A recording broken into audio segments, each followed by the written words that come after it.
Hi, everybody. Thank you so much for coming. I am so sorry that I'm running late. Welcome to all my guests. This is not quite everybody. There are a couple more people that I hope will be coming in a few minutes. But I was just telling my friends here that we were stuck in traffic. We went to Orlando for lunch, which we're like on the opposite side of, we have to pass by the Disney area to get to Orlando, and the traffic was just awful on the way back. So this is to accomplish a couple of things. First of all, the excuse was that today is my 6-year Booktube anniversary, and I have never really done anything special for my anniversary. Although I was looking back, and actually the video I posted on my 1-year anniversary was the I never tag. That was an original tag that I created. And then a few years later, I created the Bookish boxes and Buzzwords tag. And both of those tags are really good to help you get to know people. So I thought I would invite people who have been on Booktube when I first got on, that I started watching, and that is kind of where I went with this idea that, and I hope y'all don't mind, I call the video Oldies but Goodies. No one's old but me. I'm the only old one. But we've been here a while now, and it's awesome that we're still here. So yay. Mm-hmm. Mm-hmm. Anyway, so we have up in the other corner, we've got Shannon Ridler, and she is also known as Planet Shannon. Now, is the history behind that, is it because you started your channel doing science fiction stuff? Is that why? Oh, that's a good one. But no, the history behind my channel name ended up being Planet Shannon is a place where I can do whatever I want. And but at some point, YouTube/Google made you use your real name. So I show up as Shannon Ridler, even though I don't want to necessarily. They forced you at some point, as they do when they change things at different times. So I show up as Shannon Ridler. Probably change that now. I know. I think that was what Elizabeth Tyree, who is also one of the people who hopefully will be coming on. She started like 7 or 8 years ago, and she calls her channel Soul Stained Ink, but her channel name to click on it is her name. Yeah. And she's like, yeah, they made me, they wouldn't let me change it or something. So it must have been a similar situation. We must be the same vintage in terms of YouTube. yeah, I think probably so. But now Sarah is the expert on changing names. Yeah, so I do it all the time. Maybe you can tell us how to do that. I just went into my Google profile and just changed it. Really easy. Yep. Okay. Give it a try. I will. And Sandy, you recently changed your name. Yours was your name. Had they at one point told you that you would have to just have it as your name? No, I just went to Google. Okay. Did you just start out with your name just because that was just the thing to do? Yeah. Okay. Okay. So let's move on to Sandy. So Sandy, if you want, well, we didn't get to talk much, but we'll come back around. So we'll do quick introductions and then we'll come back around because, here's Emily right here. But all right. So Sandy, tell us a little bit about yourself. And if you want to tell us what state you're from or anything, how long you've been on Booktube. I'm disabled. I've been on Booktube since late 2012. Wow. I was born with cerebral palsy, and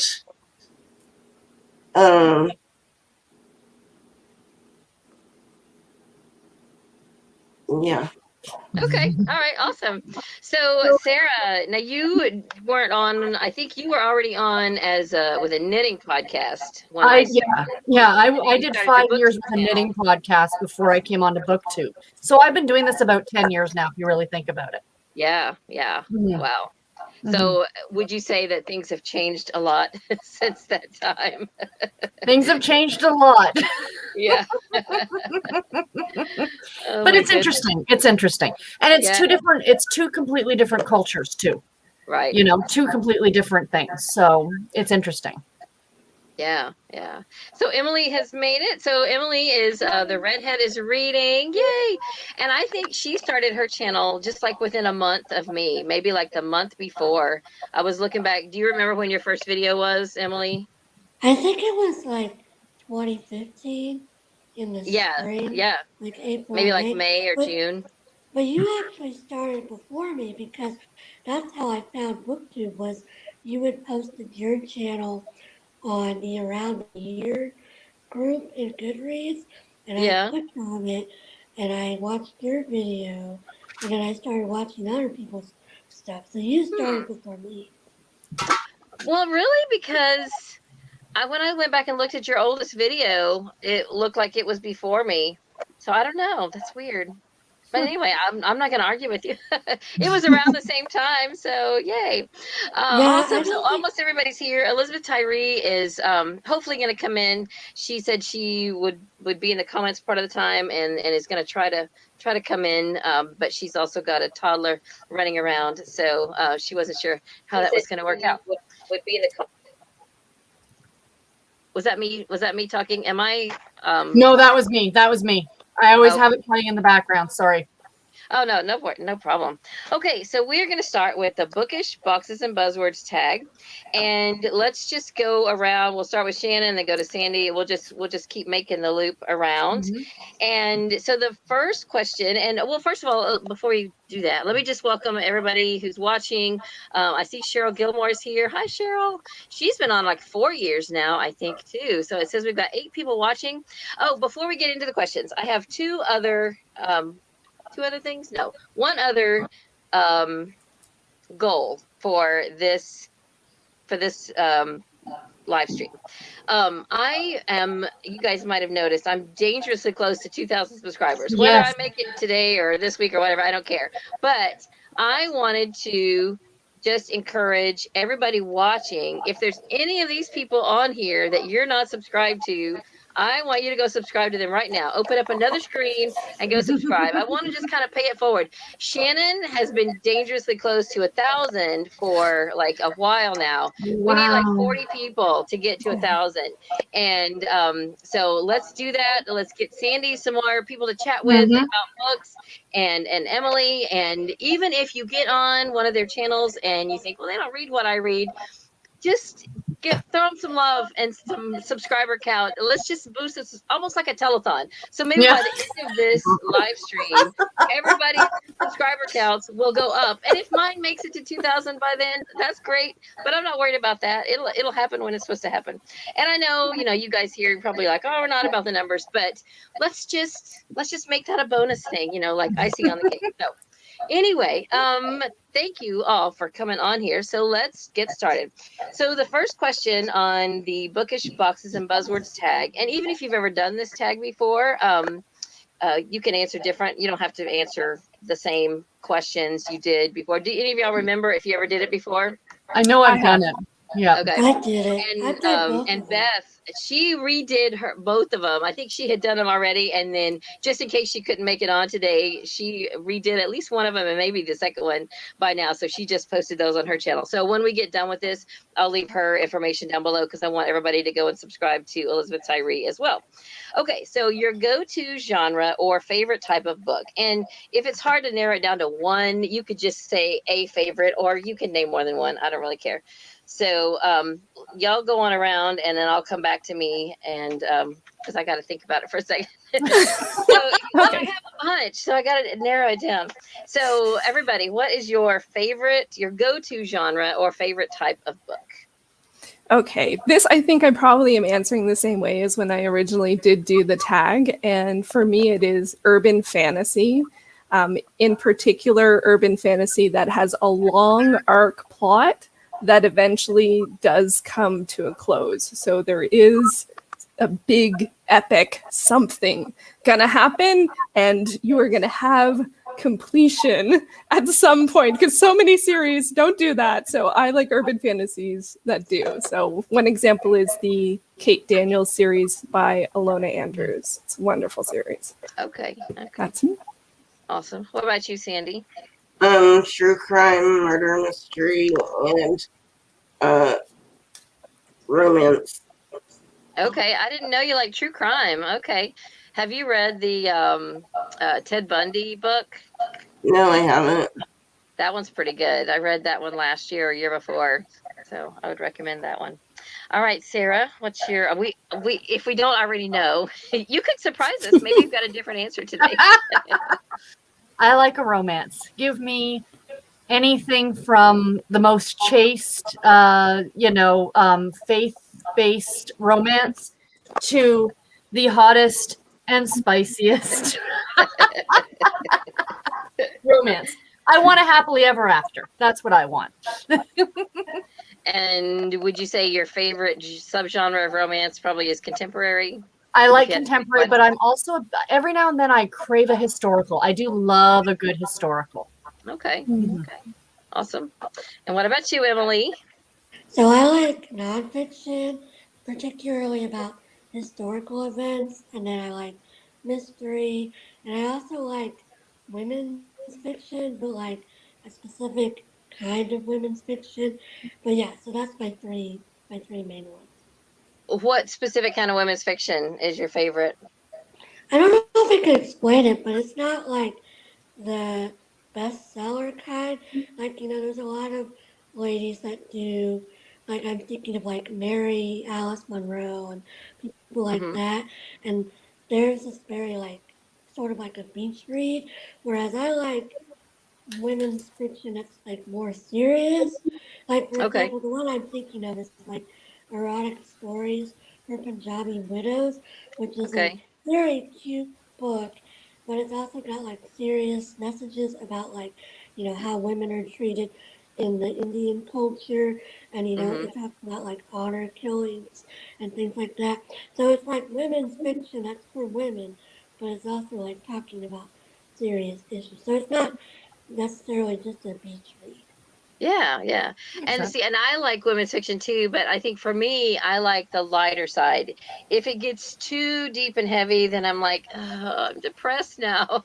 I like stuff like Miss Julia, which is hilarious, and Southern humor, like Fanny Flagg, things like that. So for me, that's my kind of women's fiction that I like.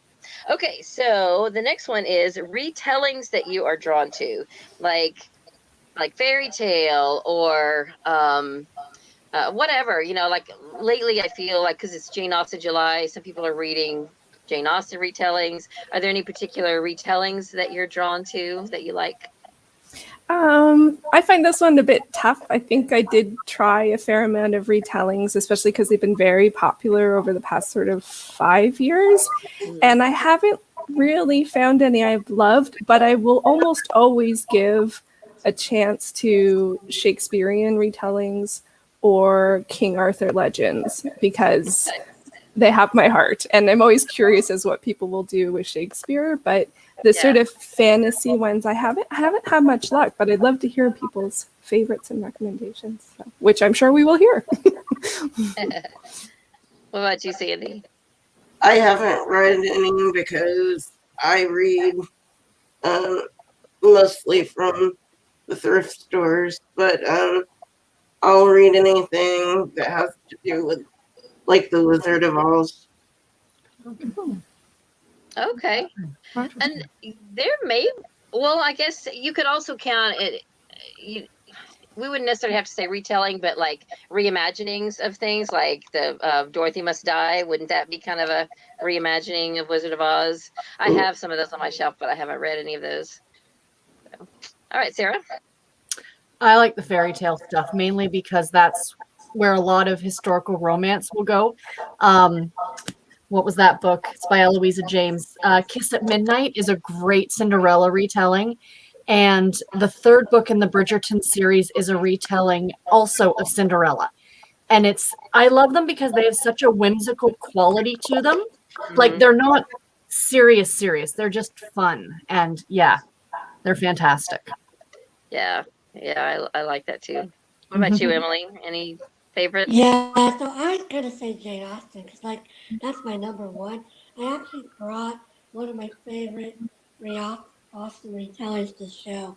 This one Yeah. is called Darcy's Passion, Pride and Prejudice told through the eyes of Mr.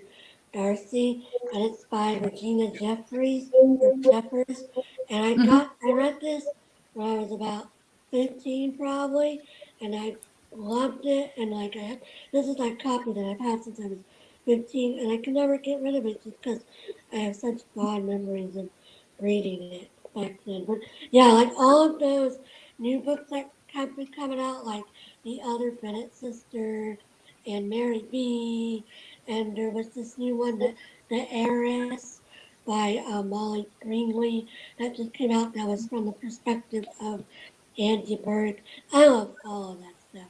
And like if I'm Awesome. in the shop and I see something that says like Jane Austen inspired, I'm like, ooh, let me look at it.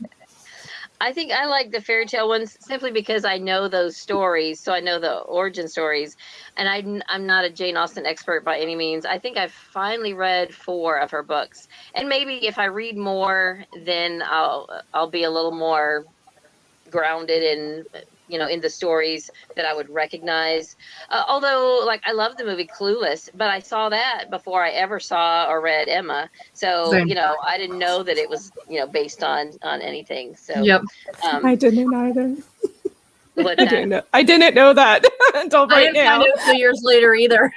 Yeah, Clueless is based on Emma from Jane Austen. Yeah, Good to for sure. know. And so the one that comes to mind that I've read more recently is kind of a reimagining of The Frog Prince, and it's called Frog Kisser by Garth Nix, and it's a middle grade book, but it's so great. It's just the cutest thing ever, and I highly recommend it. Okay, so the next one is, do you have any lifestyles or careers of book characters that you're drawn to? Like, and this could be, okay, let me just clarify something. When I first did this tag, and I tagged Steve Donahue, was one of the ones I tagged, and he made a big point of saying, well, all of these questions are geared towards nonfiction. No, not true. Because this is like lifestyles or careers of book characters. So that's fiction. Or do you like to read about any lifestyles or careers? Like, it could also be nonfiction. So don't think this is necessarily, has to do with fiction. Although I do have a question about nonfiction, just in case, you haven't thought of anything by that point. But anyway, any of these questions, I think, could be about fiction or nonfiction. So back to that. So this is a big thing in Cozy Mysteries, a lot of lifestyles and careers, but it could be anything. So is there any that you're drawn to, Shannon? Well, in the spirit of answering in both directions, nonfiction, I love reading about artists without question, especially if it's memoir or autobiography, hearing about their process. And for fiction, given that I love urban fantasy, often their job is saving the world. So just little thing of just the whole world on their shoulders, and That's they a big gotta job. go to, it's a big job, Yeah. They usually also have a day job, but that's really the focus. So saving the world. Well, and a lot of times if they have to save the world, it kind of means the world has gone wrong, and so their job is probably a moot point at that That's time. true. That's true. It's just the job is just the setting where they find all the people to save the world with. All right, Sandy, what about you? Just because I was in the hospital a lot growing up, I like to read about doctors, nurses, and FBI and stuff like that. Okay. Yeah, that's cool. There's some really cool medical dramas out there, some good stories and stuff. One author that I haven't read a lot of, and because I think she gets a little steamier than my taste, but one of my coworkers, before I retired, grew up with C.J. Lyons, who is a former medical doctor. Like, she worked in an emergency room for years, and now she's a full-time writer. So she writes stories about medical, like she writes medical dramas and things like that. But I've read a couple of her books, but I haven't, I've barely scratched the surface. So I can't say whether I would recommend them or not. I just know that, my coworker's always like, yeah, you should read her books, because he knows that I read a lot of books. All right, who's next? Sarah, you're next. Cowboys. I don't care if it's a career or not. Give me a cowboy. Any day of the week, give me a cowboy. It used to be a career. It's a lifestyle. It's a lifestyle.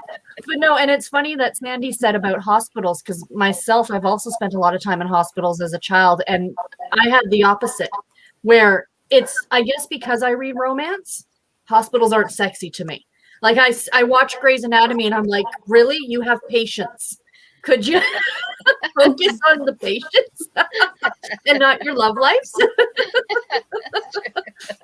But like the more serious side of medical, like I do have a few books about congenital heart disease and stuff that a part of me really wants to read out of interest, but this other part of me is like, it's just too close to home for me to really, but I'll get to them one day.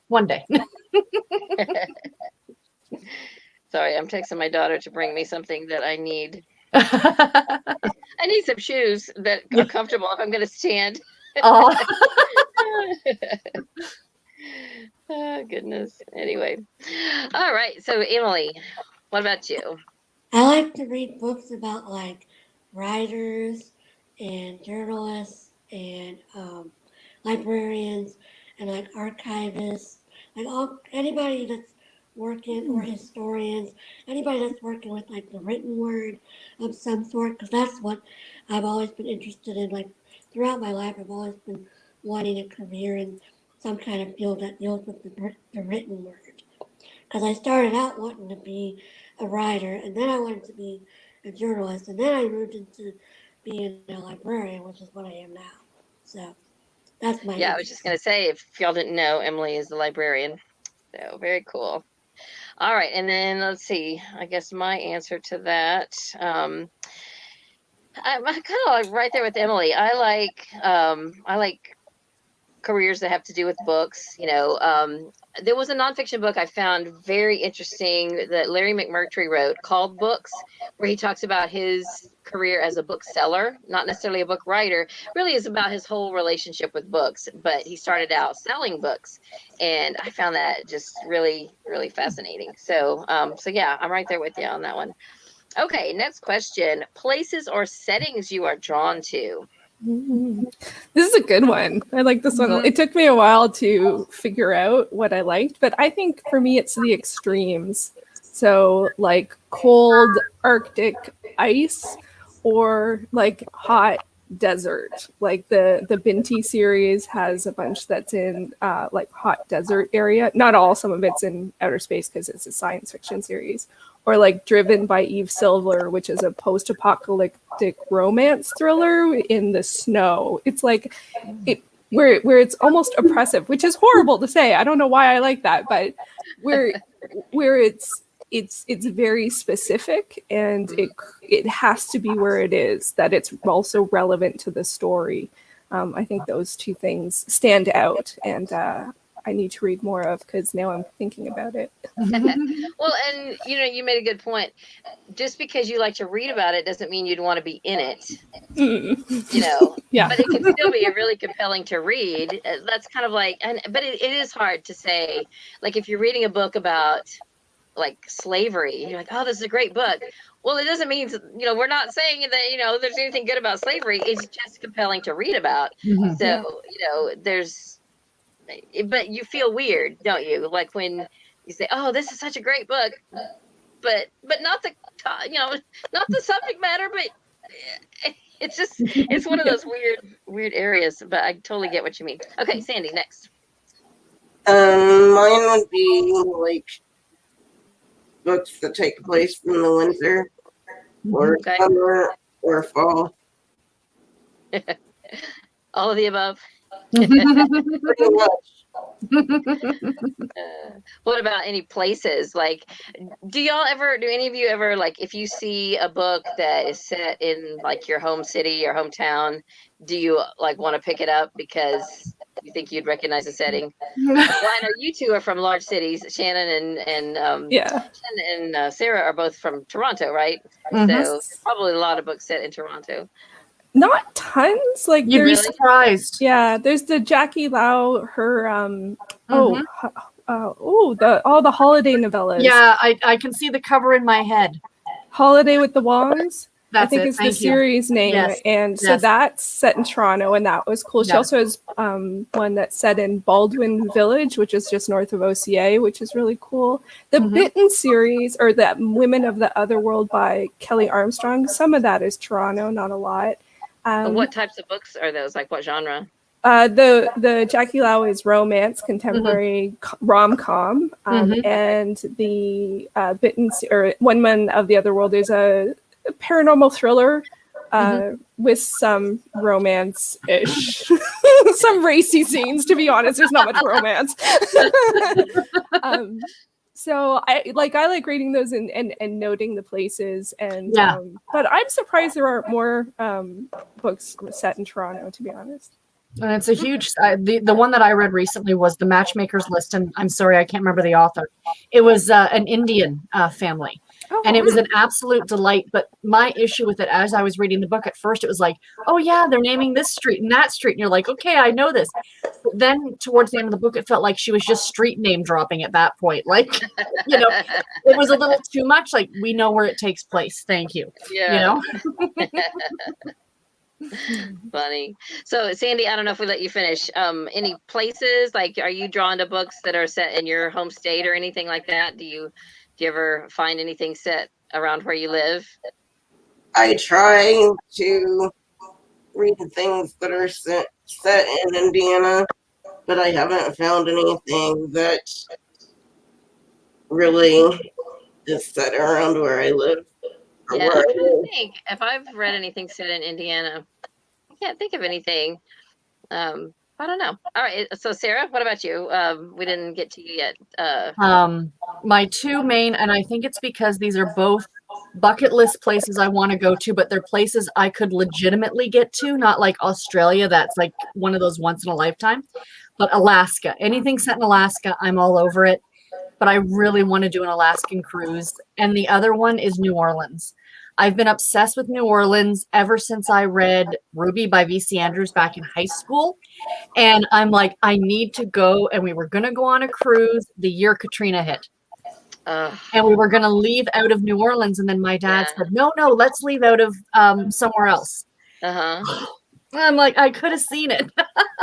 There are some cozy mysteries set in New Orleans. I know the Laura Child's scrapbooking series, Cozy Mysteries, those are set in New Orleans. Yeah. And I want to say there's a couple of others that I've heard of. So I'll have to think on that and give you some other recommendations. So yeah, Alaska, New Orleans. That's very different places. Yeah.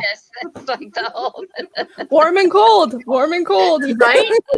In Toronto, we get warm and cold. Yeah, like this week has been warm and cold. It's been wet here. Yeah, it's been raining here too. Yeah. For me, it's England. I love anything set in England, and two of my all-time favorite books are both set in England. Major Pettigrew's Last Stand, which is set in England, and then The Unlikely Pilgrimage of Harold Fry, which is about him walking across the entire country of England, from the south of England to the north of England. So I really enjoyed books set in England, and I'm always interested. Again, if I'm at a shop and I read a blurb that says it's set in England, I'm very interested in it. Both of those books you showed have been on my radar, so so that's cool. What was I going to ask about? Thank you for bringing visual aids. If any of the rest of you want to hold up books, you can. I am in my room where all the books are, but I didn't come in the other way, because you're going to be on. I did both of these. Hang on a second. Well, before, just come around to the other side. That's my daughter bringing me my shoes. Go ahead. I'm sorry. I was saying I had done both of these tags before, and so I wrote down what I had said and decided whether I wanted to say it again. And so the ones that I have here at my house, I brought to the show. I don't have all of them, but I have some. I actually don't have that many books because I'm not a big book collector. I like to get my books from the library. So a lot of my books, unless they're an all-time favorite, I just, get them out the library and then return them. So anyway. Yeah. So England is what I picked. Yep. Awesome. Okay. Let's see. I forgot what we were. Places you're drawn to. I tend to, because I grew up in Oklahoma, if I see a book that has Oklahoma in the title, or I know it's set in Oklahoma, I'm going to grab it. And even though I haven't lived there in 30 years or more than 30 years, that's always going to be home to me. And there's not that many books that I have found set in Oklahoma. And on the other hand too, I will grab anything Florida generally if it's something that I think my husband would read. He reads a lot of Florida nonfiction. In fact, let me see behind me. That's some of it. Yeah, right there. That's some of it right there. So yeah, I tend to gravitate towards like states that I'm familiar with, and Courtney, the protagonist, is doing a fun series right now where she is she's finding a cozy mystery set in every state, and she's been doing that series. So I think she's still got a couple left. She's doing like 10 states per video. So that's a lot of fun to watch those. Yeah. And I think on the Discord group, the Killing It with Cozies, they were talking about doing a challenge to read a cozy from every state, like, you know, at some point in the future. That was a 2022 challenge. I was thinking about myself as well, as to read a book set in every state. Just for fun. Yeah. It's one a week, ain't it? I can do that, right? Yes, you can do that, Sarah. You can totally. Well, so are you talking about US states or Canadian? Do you call them states in Canada? No, we call them provinces. And then I thought about that. I'm like, well, really, I should show my Canadian roots, but there's what, 13? I'm like, that's boring. Well, I think it's 12, 9 plus 3. Yeah, you're right. Yeah. You're right. Province and that would be even more challenging, I think, though. It is. I was thinking to do that, but also Canadian books. For me, it takes me like 1 to 3 months to read a Canadian book because they're pretty intense. Not all that. Wow, cat. That was a great moment. Milo, how is Milo doing? I saw your Instagram post that she has some kind of a tumor or something. Yeah, she has a growth that the vet thinks might be cancer. And the vet's going to send me an estimate about how much a surgery would cost and whether they think it's, worth doing. Yeah. If it's going to come back to I know. She's very interested in my iPad and rubbing her face on it. But yeah, so she's not doing so hot, but I mean, she doesn't seem to be ill, or she's jumping up places like normal, so I guess it's not that bad yet. So yeah, she's got some kind of tumor on her leg. Well, I hope it's an easy fix to just whack it off and it's all good. Hopefully that'll be with no pain and all of that. All right, so relationships you enjoy reading about. So like it could be a romantic relationship, it could be family relationships. Are there anything in particular that any relationships that you like to read about, and you could say why if you wanted to. So that's another good question. There's several different, I like romances, so I definitely like reading about romantic relationships. I also like found family, group of misfits, and I also really like reading about siblings because I'm from a pretty large sibling set, or large for my age group, with 4-ish, and so I love reading about sibling relationships as well. And I don't feel like that. I don't see that as often, and so it's something I look for and I really enjoy. Mm-hmm. There are some sister books, you see that sometimes in women's fiction, sisters, but you don't see much about brothers or even brothers and sisters. Brother sister, it's a middle grade book. Yeah, and it'd be nice to see that about adult sibling relationships, because we still have them after we grow up, right? You know. Yeah. Definitely. My sister's watching, so. Mine would be parent-child relationships, teacher-student relationships, and you mean the taboo kind, or just the mentoring kind? Mentoring. Because that could go 2 different ways. I'll read anything, but mentoring is what I was talking about. Yeah. Awesome. All right, Sarah. Mine is, well, of course, romance. But I'm gonna drop down even further than that and say friends or enemies to lovers. The best one is, of course, The Unhoneymooners by Christina Lauren.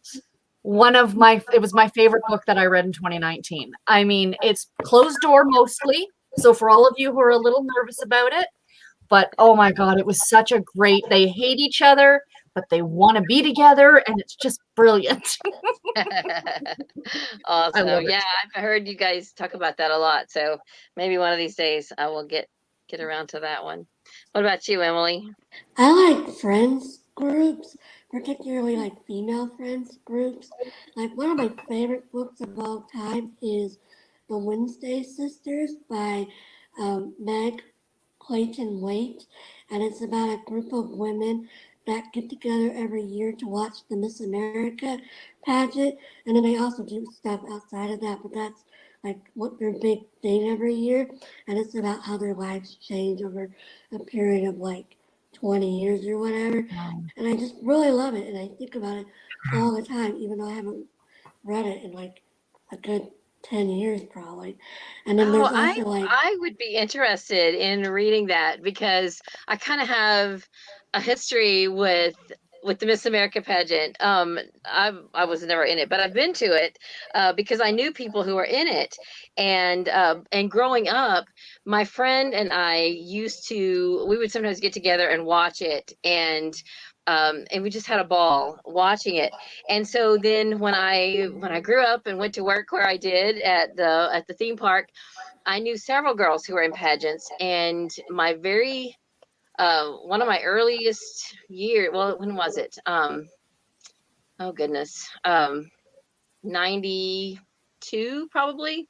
I had worked on a cruise ship for a little while, and I came back to the theme park, and one of the first people I worked with was Leanza Cornett, who became Miss America in 1990. Well, she had just gotten Miss Florida and then became Miss America right after that. So I watched that from home. But then the next year, another girl from our show got Miss Florida, and so a bunch of us went and traveled to Atlantic City to watch the pageant. And then a couple years later, like in the year 2000, another one of my friends got Miss Florida. So I went with her. I went to watch her, and it was just so fun. And then after, it wasn't long after that they moved it, I think, to Vegas or something, or maybe Reno. I don't even know. It just lost, for me, it lost some of the appeal that it wasn't in Atlantic City anymore.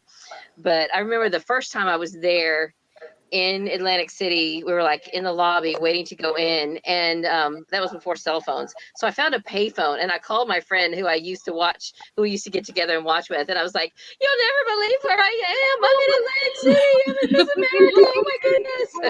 So it was just fun. It was fun times. So anyway, That's a great story. Right?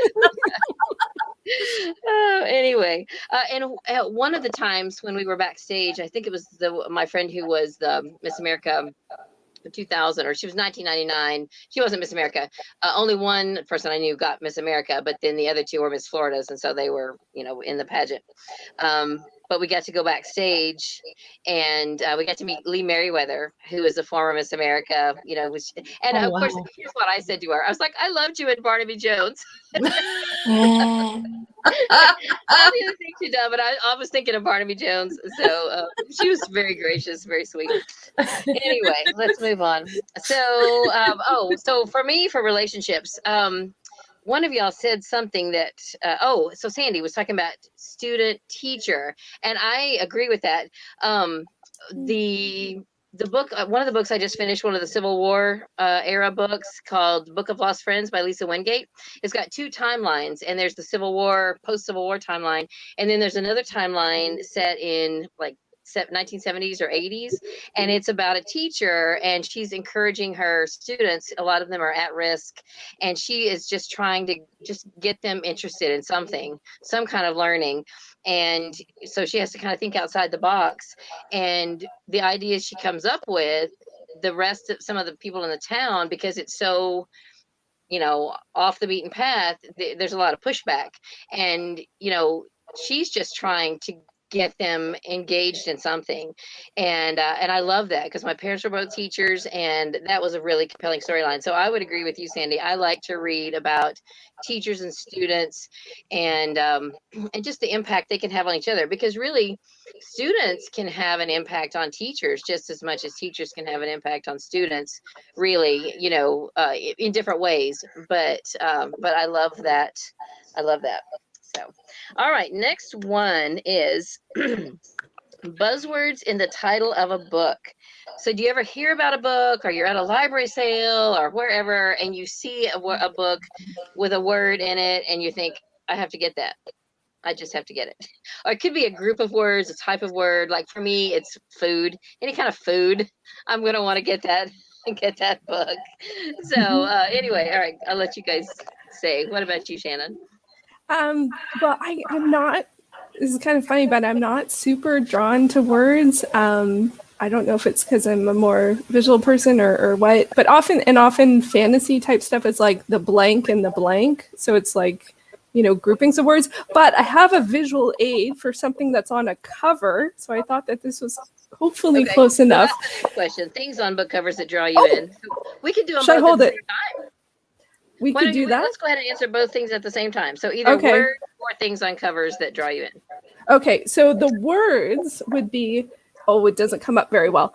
Soon to be a major motion picture. I love book to film adaptation. So when I see that, or it's usually a sticker or something, I'm like, I want to read it. It doesn't matter what genre it is. Doesn't matter if it's new or old. I want to read it. So that's my answer for that. And then also for book covers, because I like urban fantasy, it's often, a woman with a sword or a staff and some kind of swirly, magic-y, like crystals or just really like that kind of thing, and hopefully a cat, maybe, So, but yeah, soon to be a major motion picture. My buzzword. Awesome. Before we go into Sandy, I was just realizing we've got like twice as many people now that we had in the beginning. So I just want to let everybody know what we're doing. We're celebrating my 6th year on Booktube, and I invited guests who have been on Booktube just as long or longer as I have. And all of these people have been on YouTube longer than I have. And I just thought it would be fun if we got on here and kind of got to know each other, reminisced about the good old days, and also try to get everyone's subscriber count up. So if anybody's out there watching and there's any of these ladies you're not subscribed to, open another window on your phone or your computer, go subscribe to them right now, because we want to see their subscriber counts go up while we're broadcasting. So I hope they forgive the title. When I put the title Oldies but Goodies, no one here is old except me, but we've all just been here a little while now, and I just thought that would be a fun title that might make people go, oh, what's that about? So, all right, so now we are up to Sandy. What about buzzwords or things on the book cover that draw you to a book?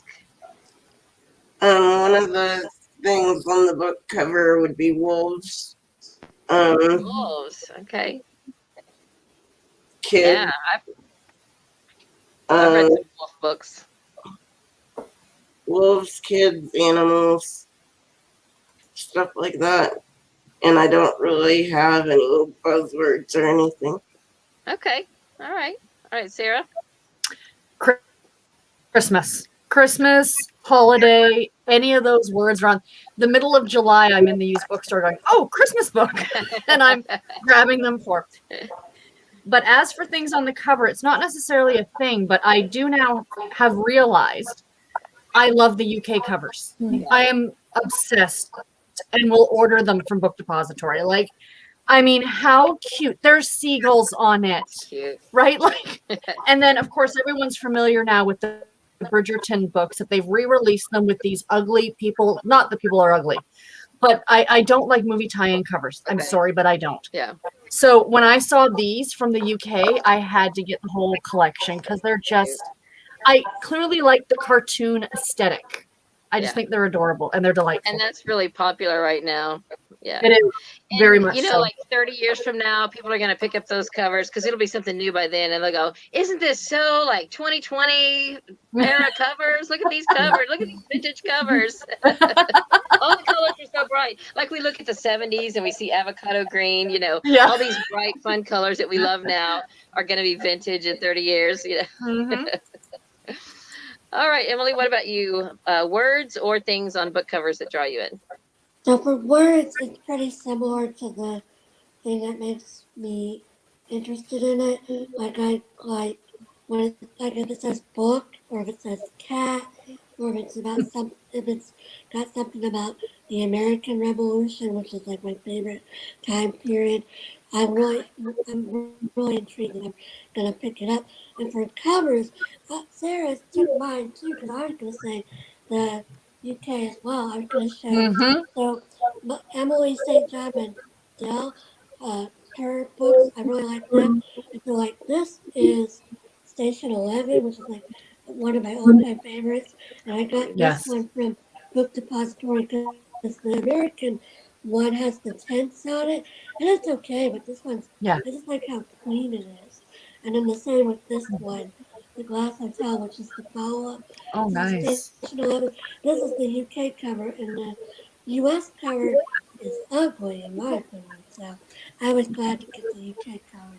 And then I was also going to show the UK cover of Lab Girl. Hang on one second. Somebody's got some background noise. Maybe everybody mute but Emily, and we'll see if we can figure out. Uh-oh.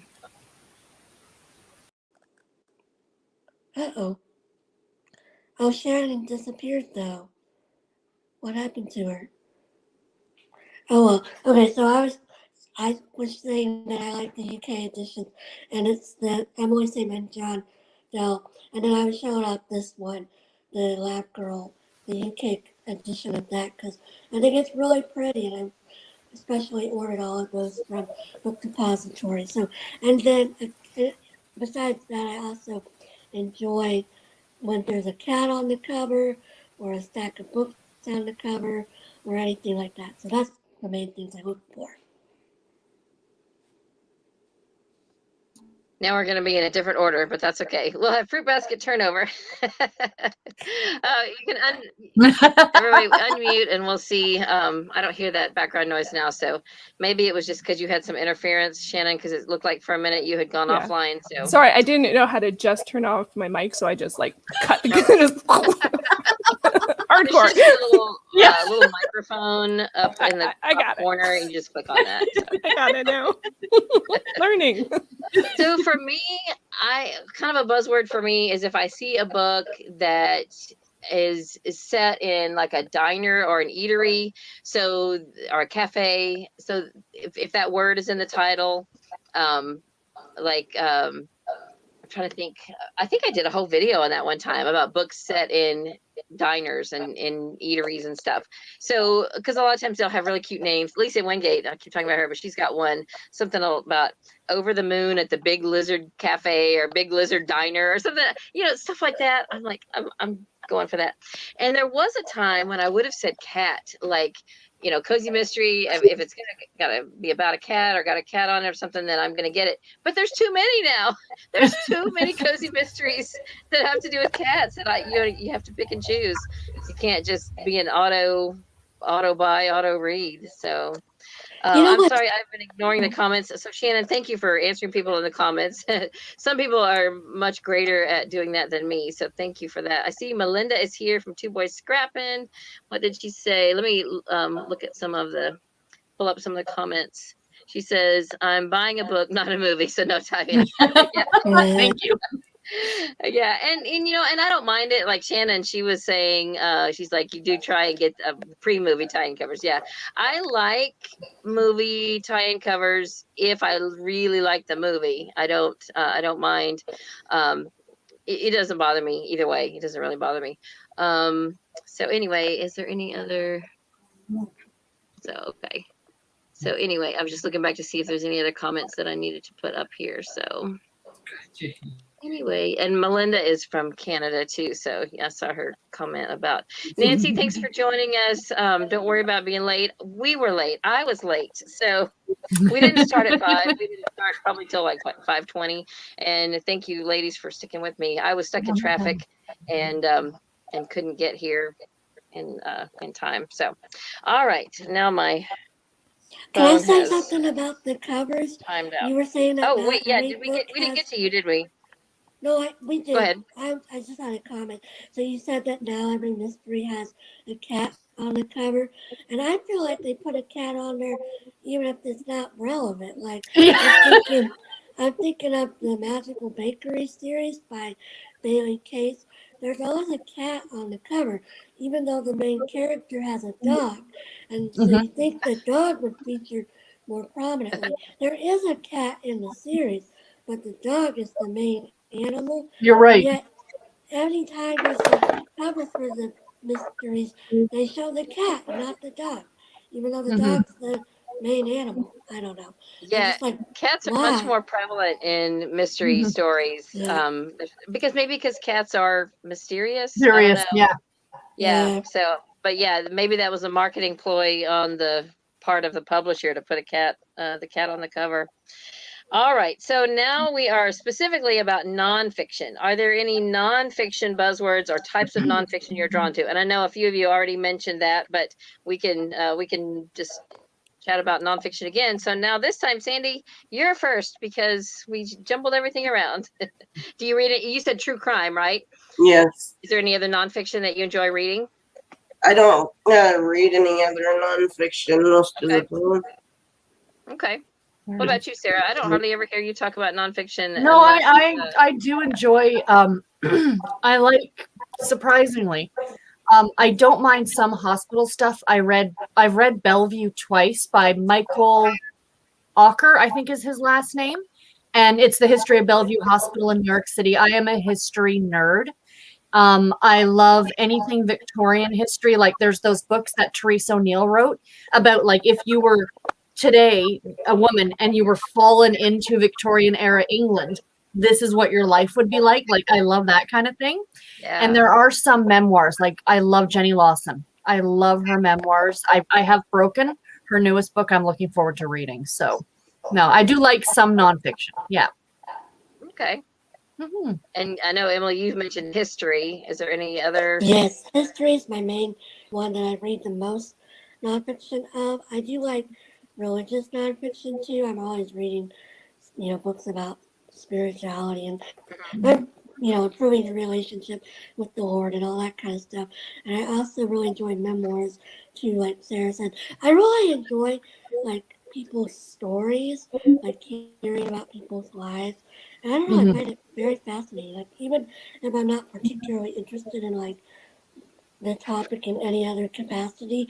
Like for example, I read Chris Hadfield's memoir. He's the astronaut, and like I don't really have any interest in space, but I just read it because it was so interesting to hear about. And y'all probably know he's from Canada, and he was talking about Canada didn't have a space program when he was doing it, so he had to get into the American space program. And anyway, I just enjoyed memoirs, and I And don't. um, Yeah. like when you say history, there's like all kinds of different history. Is there any particular thing that you're drawn to for history? Yes, I like Revolutionary War history, the American Revolution. Mm-hmm. I'm really interested in that. I did my thesis for undergrad on Benjamin Franklin, so I'm always really interested in anything that's about Benjamin Franklin. And yeah, and just I like women's history. Like one of my favorite nonfiction books is A Midwife's Tale, which is all about the life of Martha Ballard, who was a midwife in the 18th century. And this is all about like medical history at that time, and like the history of marriage during that time, and like the history of politics during that time, and it's all shown through the lens of this one woman's life, and it's really really interesting. So I, Oh, I wow. love stuff like that. Okay. And what about you, Shannon? I know you like art books. Yes, I love nonfiction books about art, whether it's practical or like more like a memoir, anything about, or memoirs by performing artists, actors, singers, anything in that realm. And I also love anything that's like a journey or an exploration. We got a big boom of those. It's sort of probably about 10 years ago with blogs to books kind of idea, like doing something for the same day or the same week or the same month, some kind of exploration, like The Happiness Project by Gretchen Rubin or Julie and Julia. I love that. And it's also my era of blogging was around that time. So any exploration, I still do that. I do explorations on my channel all the time, but that's sort of like like tracking and sharing, and I love all that. I love it so much. Oh, that's cool. Awesome. I think for me, I read a good bit of different types of nonfiction. I like some memoirs. In fact, Shannon, I think we talked about maybe buddy reading I Am Spock at some point. That's You right. have that? Yeah, so we have to do that sometime. But I think my biggest, if I just look at my nonfiction library, I always kind of joke that I like to hoard books on decluttering. Because I literally have an entire shelf of books on home organization, decluttering, time management, all the things that I wish I could do better. And I love to read them. I've read most of them, I think. So it's not like they're going to waste. I glean something from all of them. I'm just still always striving to, to do better and to do more. So let's see if anybody has any comments about any of your own answers. If I neglect to see somebody's answer, then if one of you guys can speak up. She likes this tag. You will do it on her. She'll do it on her channel. That'd be awesome, Cheryl. That's why I thought it would be kind of fun to just bring this up because this, even though this tag is a couple years old, anybody can do it at any point. And we're almost done with this one, and then we're going to do one. If everybody can, still wants to hang with me, we're going to do the I Never tag, which you might not have heard of because it's been around for 5 years now. 5 years ago today is when I debuted that tag. So Amber says, what she says, I think I'm going to have to pay attention to what I'm drawn to when I go to Goodwill at the bookstore. Yes. And Amber, when you start to, if you kind of look back at what you've read or collected, you'll start to see patterns in what you collect. You might not even realize it at first, but you'll start to see things. So Amber says, with nonfiction, I'm drawn to anything that's crafty, crochet, and artistic. Christian nonfiction and devotionals. Yes, all of those things for me too. I love to read all of those things. And Nancy says, can't find. I'm sorry, Nancy. We will. I will put a link to everybody's channel. I meant to do it in a because you can't put links for some reason. I don't think if you try to put links in your announcement for a live show, they don't translate right. And so I meant to put them in a previous video, but we were late getting on and I didn't get it done. So Reading Legend is Sandy, and I will be sure to put a link for her channel and everyone's down in the description once this uploads. All right. So Melinda says, excuse me, I like memoirs of immigrants, especially from Russia, an area like my family did less than 100 years ago. Oh, wow. So your family immigrated from Russia? And is that how they ended up in British Columbia? That is so cool. I love knowing things like that. It's so interesting. One of my family lines was Choctaw, and came from his family lived on the Mississippi River and were one of the families forced on the Trail of Tears to Oklahoma. And so that's how I ended up being born in Oklahoma, because that's where they settled. And then, a few generations later, here I am. So, that's interesting. I love storylines like that. All right. So let's see. Now I keep not paying attention and then my phone cuts off. All right. Are there any medical or physical conditions of characters that you like to read, or maybe that you wish you could find and you haven't? That type of thing. So it wouldn't necessarily have to be a medical condition, but it could be like, I know Laura from Mom to Trip So Far, she talks about, she likes books about memory loss. So, any kind of physiological thing that you would like to read about or wish there was more of would be this question. So, all right, Sandy. I like things about mental health. And then of course physical, disabilities. Okay. And stuff like that. Are there any good ones you would recommend? I haven't really read many of them. Okay. I found a middle grade book that I haven't read, but it's on the Sunshine State list this year, about a boy who was a basketball player and got in a car accident. So he ended up being wheelchair bound. And so he joined a wheelchair basketball team. And so I was like, oh, that's so awesome, because I love to read stories, especially about kids who just face adversity and just jump over it. Mhm. They don't let it get them down. They're just going to find a way to their goal regardless. And I think it's called Bouncing Back, and it's about basketball. It's like basketball theme. So that's on our Sunshine State middle grade book list for this year. All right, Sarah.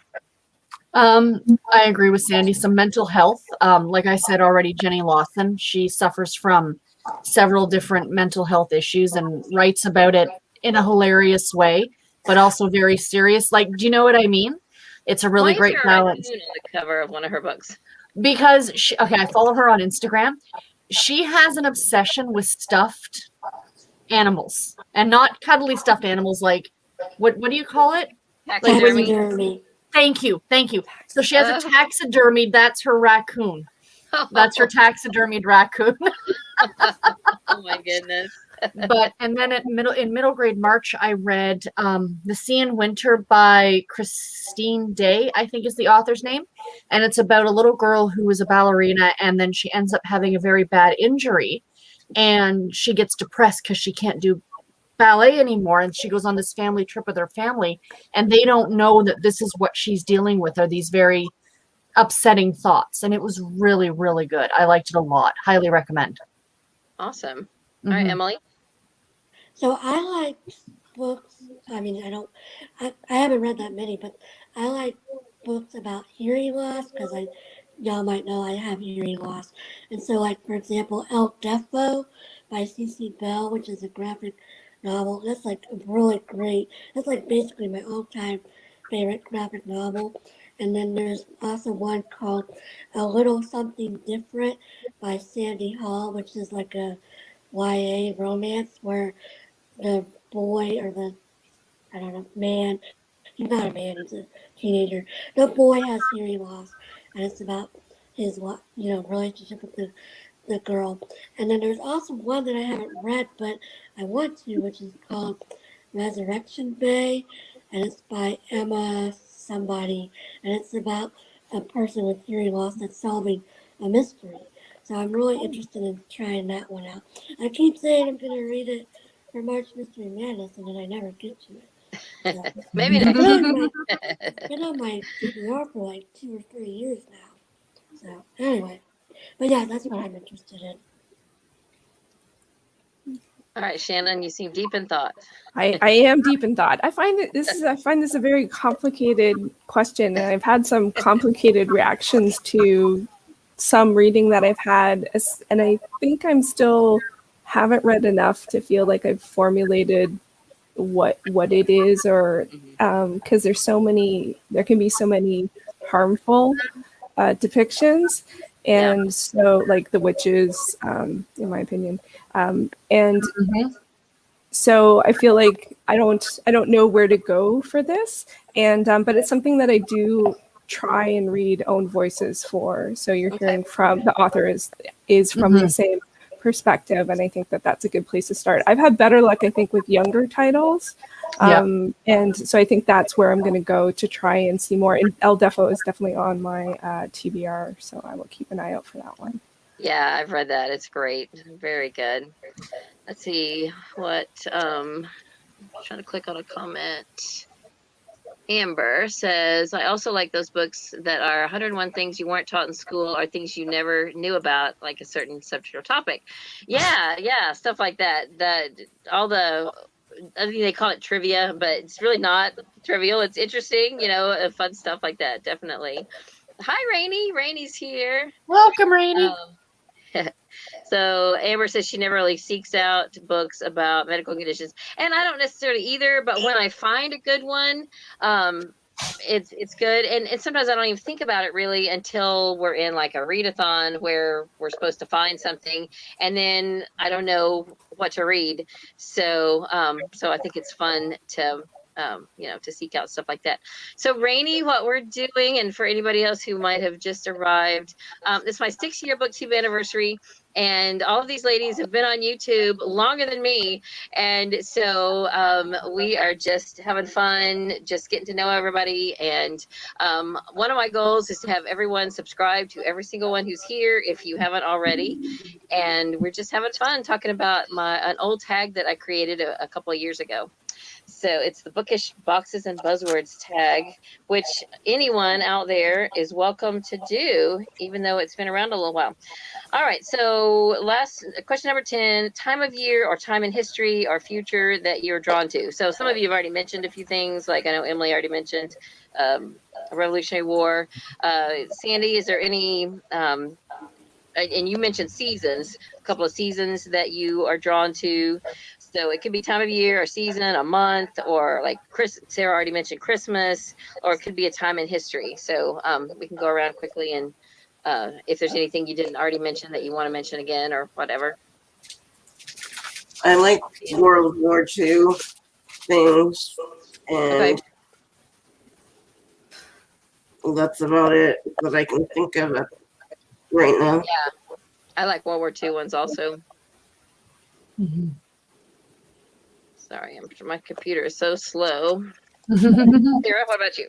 Any other? Like I said, Christmas is always, but also Halloween. And I think it's because you don't see it in romance. It's like they skip completely over 3 months of the year. But the other day at the bookstore, I know, right? But the other day at the bookstore, I found an old Harlequin historical that takes place at Halloween. And I mean, I just scooped it right up. So, and as for time period, though, I do love historical fiction.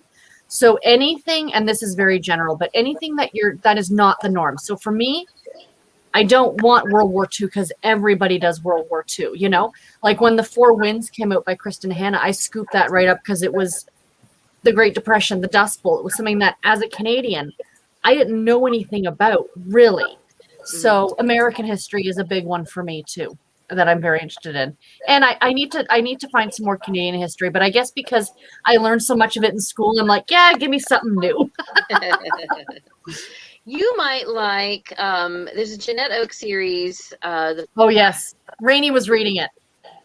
Yeah, it's the Heirs of Acadia or Song of Acadia. Yeah. About an Acadian woman and a Canadian woman, and they were friends, and then they got their children got switched, and one got shipped off to Louisiana, and with the other child. It's so good. It's really, really good. And speaking of that, there's a Canadian book that came out a number of years ago called Bride of New France. And it was about this woman who was from France but sent to Quebec to become a bride for a fur trader, like almost like a mail order bride situation. That one was really good. And another thing that I'm just thinking about now is the Quintland sisters, the Dion quintuplets. So I have a number of books on that because I think, and that was just in Callender, Ontario, just north of us. And that's really interesting to read about. Sad, but very interesting. Oh, one of the people I invited to come on that couldn't make it is Felicia from the Little Prairie Library, because I have been a fangirl of hers ever since I saw her. I just love her so much. And I remember her talking about the is it quintuplets? The Dion quintuplets. Yeah, I think she had a book a few years ago where she was talking about them. That's so fascinating. And they were basically just put on display. Yeah, yeah. My mom has family up in that area, and we went up a number of years ago, and we actually went to the museum, so you could see where like they were taken from their home across the street and put like behind glass and looked at. It's so sad. It's fascinating and sad all at the same time. Right. Yeah. Wow. All right. What about you, Emily? Any time of year or time in history or even futuristic? Anything you're drawn to? I was, as I said, Revolutionary War, and every time in that period, you know, not like right before, right after.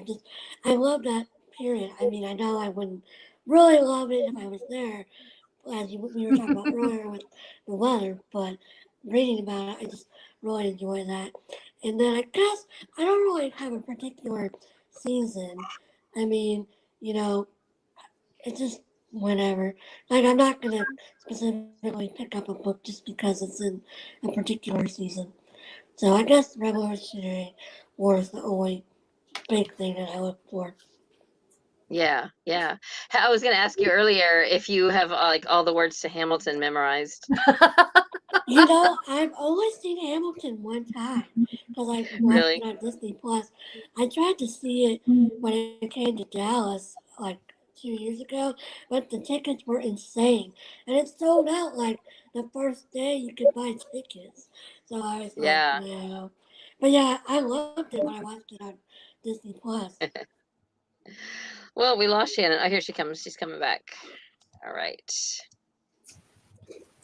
You know, earlier when I disappeared, it was because I was trying to hit the chat button, and the leave button is right next to the chat button, Oh. and so maybe that's what happened to Shannon. But it's so Oh my annoying because it's goodness. like I have to be very careful when I press the chat Yeah. button to see so I don't hit the leave button. Shannon, I see you're back, but you're frozen up. Are you, can you hear us okay? No, I think she's having internet difficulties. All right, well, we'll come back to you. So there's a couple bonus questions, and we'll just kind of do them at the same time. So basically, it's just a catch-all for anything else that you want to mention that you're drawn to, or that really checks off the boxes for you. Any other things that we haven't already mentioned, and is there anything that just repels you from a book? If you see it, you're like, nope, not going there, not doing that, not not having it. So Sandy, go ahead and start. Go ahead and answer both of those at the same time. At the moment, the thing that I can't read about at the moment is parents passing away. Oh. Yeah. Yeah. And the other, there's nothing else that I have to say about anything. Okay. Well, you feel free to jump in anytime. All right, Sarah, what about you? I don't know. I guess for me, it's I don't know, sci-fi and stuff I'm really not interested in. You know, like I said, not that I have an issue reading about World War II, but usually if I see a World War II book, I'm like, all right, another one. And I kind of will more likely to pass on it until I hear more about it to see whether it's worth taking the time to pick it up. But yeah, that's about it. Okay. What about you, Emily? For me, I like something that attracts me to books that I haven't mentioned is if they're about strong women. So if it says anything about like she's a fierce independent woman or a feisty independent woman, or it's like there's some indication in the blurb or in the summary that the main character is a a really cool lady. And I was gonna say a bad word, but a bad A lady. I'm really attracted to that. So I'm definitely gonna check it out if it's got something about her being a strong bad A lady. And it's something that repels me, and it's not really repelling, but like genre, like Sarah said, sci-fi. I mean, I'll read sci-fi as bits. Like for example, Station 11 is kind of a sci-fi because it's about a futuristic like pandemic kind of situation, but it's more about like the relationships, and it's not focused on the world building as much. Like it's about a pandemic, so FYI, don't read this if you're so stressed out about COVID because it's not gonna be good for your mental health. But like it's like the actual pandemic is only like the first few pages, and then it skips 20 years into the future, and we see the world after that. And also like the Becky Chambers books, The Long Way to a Small Angry Planet. That's a sci-fi book because it's about a group of people going around and traveling in space, but it's more of a found family situation, and so it's more about the characters versus like the world building. So I don't really like hardcore, like for example, Robin Hobb. Everybody raves about her on Booktube, but I just have no interest in committing to such a big series where you have to like really learn a bunch of stuff about the world. Because to me, it's like it's all made up. And I mean, I know all fiction is made up, but at least You want the real stuff, huh? like at least most of it's based on reality, real life stuff that can actually happen. Whereas sci-fi, it's like most of that stuff never gonna happen. So like, Yeah. Why do I care? Justice. Oh, I'm sorry, Shannon. I'm sorry. A lot of people really do love sci-fi, as I know. Yeah, no, it's huge. Yeah. I'm sorry, Shannon. I know you're having a hard time. Just keep on trying. Yeah. Just to catch up with the comments, someone asked what the Jeanette Oak series was. I think I've got one of them right here. Hang on just a second. Let me see if I can find it.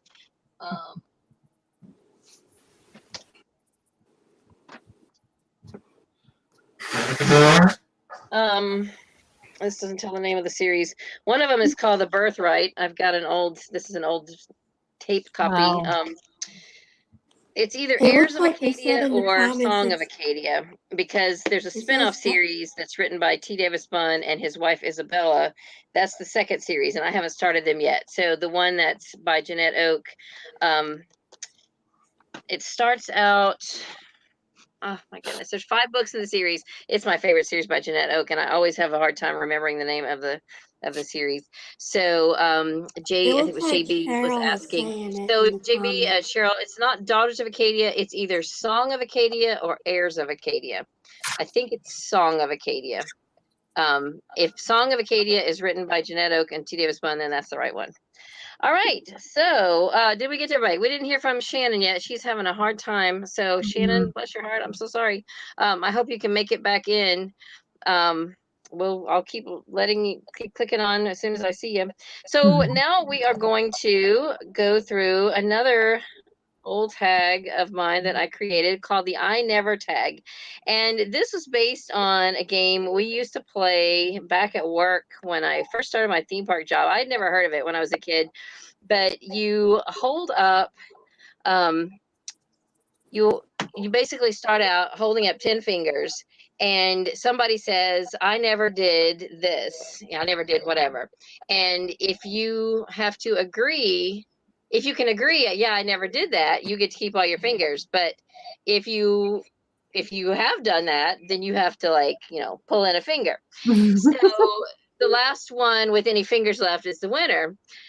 So, I came from a pretty straight-laced background, and I found that when I played this game, I had not done a lot of the things that a lot of these people had done. So I would end up a lot of times being the winner. So I'll never forget this one time, this guy that I worked with, he got smart, and we're going around, and he looks straight at me. He goes, well, I have never been to Sunday school. And I was like, what? You've never been to Sunday school? What? So, you can play this without, it doesn't have to be, anything, that would be sinful. It could just be anything. Risque, Anything yeah. you've never done. Yeah. So I made up this tag, and I posted it on my first year Booktube anniversary. And basically, I just kind of worded it so that everything starts with I never, but you just kind of go through the questions. So let me just read through the questions for anybody who's not out there, just so you know, and then we'll go through and we'll answer them. So question number 1, I never read that. Name a book that you've never read that everyone else has, or you feel like everyone else has. So I remember my answer at the time was Harry Potter. I've read Harry Potter now, so I'm not sure what I'll answer at this point. The next question, I never read anything so awesome. Name a favorite book. The third one, I never thought I would get through it. Name a book you didn't like but powered through it anyway. And number 4, I will never finish that. Name a book or series that you don't plan on finishing. Number 5, I will never regret reading that. Name a book you read solely on a recommendation that you ended up really liking. Number 6, I would never do that. Name a relatable book character who made choices you didn't agree with or did things you would never do. Number 7, I never wanted to admit it. Name a book that you were embarrassed to say you read or were embarrassed to carry around with you. And number 8, I never read anything so heartwarming. Name a book or series that really touched your heart. Number 9, I never laughed so hard. Name a book that made you laugh out loud. And number 10, last one, I never could have made it through childhood without it. Name a favorite childhood book or book series. So What time is it? Is everybody good to stay another half hour or so? All right. Yep. All right. Good deal. I don't have anywhere else I got to go. So if you guys are out there watching and that sounds like interesting questions, and feel free to chip in with your own answers too. And I will do my best to remember to go and see what your answers are. Oh, Melinda had to go. So thanks, Melinda. And Shannon's not here to keep up with the comments. So anyway, my I'll apologies. try. I find that I don't multitask nearly as good as I used to. So if I was doing this, then I can't like. Shannon's like an expert at much because she does all the ones for Nicole at Who Picked This Book. She's so awesome. on the ball. Awesome. Very cool. Okay, so name a book that you've never read that you feel like everyone else has read it but you. Anything come to mind? And we'll just kind of do rapid fire. If nothing comes to mind, we can, you can say pass or whatever. I think that all the like YA books that are really Yes. hot on BookTube, like Yes. the Maze Runner books, I've never read any of those. Yes. Like the Divergent books, I've never read any of those. I've read the Hunger Games because I read it when it was like really popular. But like all of those other ones, I haven't read any of those. I agree. And all those you named, I've read. Yeah. The Cassandra Clare series I've never read. I did read The Court of Thorn and something or other, but I didn't go past the first book. I didn't even finish the first book. But you're right, Emily. Yeah. No, most of those I haven't read. So that's Shannon, are you back? Yeah. Shannon! I saw her move and now she froze up again. I'm so sorry. She's having a rough time. Sandy, what about you? Can you think of something that you feel like everyone's read but you? The Harry Potter series. Harry Potter. Yeah, that was me for a long time. I finally read it when my daughter was in middle school and she was going to read it. And I was like, well, there's no time like the present. I may as well read it. So I did. Cheryl and says now, Bridgerton. Yes, how have you not read Bridgerton? Sorry. I haven't read Bridgerton. Yeah, that's true. I guess I could do that because I feel like a lot of people, most everybody has read that by now too. And Terry Taylor says The Shack, which I read. I read that one. It was really hot. I read The Shack. So Cheryl, yeah, I'm with you. I have not read Bridgerton. If you can watch the show, you can read the books. The books are actually tamer than the show. So Shannon says she is going to participate in the chat. Yay. So I'm so sorry about that, but yes, and I will try my best not to ignore the chat. Or not. Awesome. Okay. So any others anybody can think of? Well, I'm trying to think now that I've read Harry Potter, what are some books that you feel like, other than the ones Emily named, what are some books that like everyone has read? Oh, well, I can think of one that I feel like a lot of the romance people have read that I will never read is The Kiss Quotient. I just don't have any interest in that. I wasn't impressed. Really? Yep. Well, and part of me, because I know I've heard it blurbed that the main character has autism, and I just feel like, I mean, I don't know, because I have a daughter with autism. Of course, my daughter is really low functioning, but I don't know. I would just feel like someone with autism could very easily get taken advantage of and be very naive. And so to put them in a relationship with a professional kind of scares me. I don't know. I don't know. I don't know. Anyway, so yeah, so that would be one of mine and I don't ever intend to read it. So, okay, number 2, I never read anything so awesome. Do you have a favorite book that you can name, or a favorite series, or something that you really, really love? Outlander. Outlander. Okay. I haven't read Outlander. I told you the story, didn't I, about the 90-year-old man who was returning Outlander to the library? Do you remember that? He was shuffling in and he had Outlander in his hand. He was coming back in the library to return the book. And I was like, how'd you like that book? He goes, well, it's pretty good. There's a pretty good amount of sex in there, but I'm trying to remember that. When the That was show precious. when the show came out, I was watching it and I'm like, there's not this much. I don't remember because I read the books 15 years ago. I'm like, I Yeah. don't remember the sex in this. And I remember when my dad was alive, he was like, this show is great. He's like, there's fighting and nudity. Oh my Shannon said her goodness. answer for All number right, one Sandy, is do you have a favorite book? 1984. Oh, I'm sorry. What, Emily? I'm sorry. I was saying Shannon said her answer for the first one is 1984, which is a very Okay. famous book. Oh, by George Orwell. Yes. Mhm.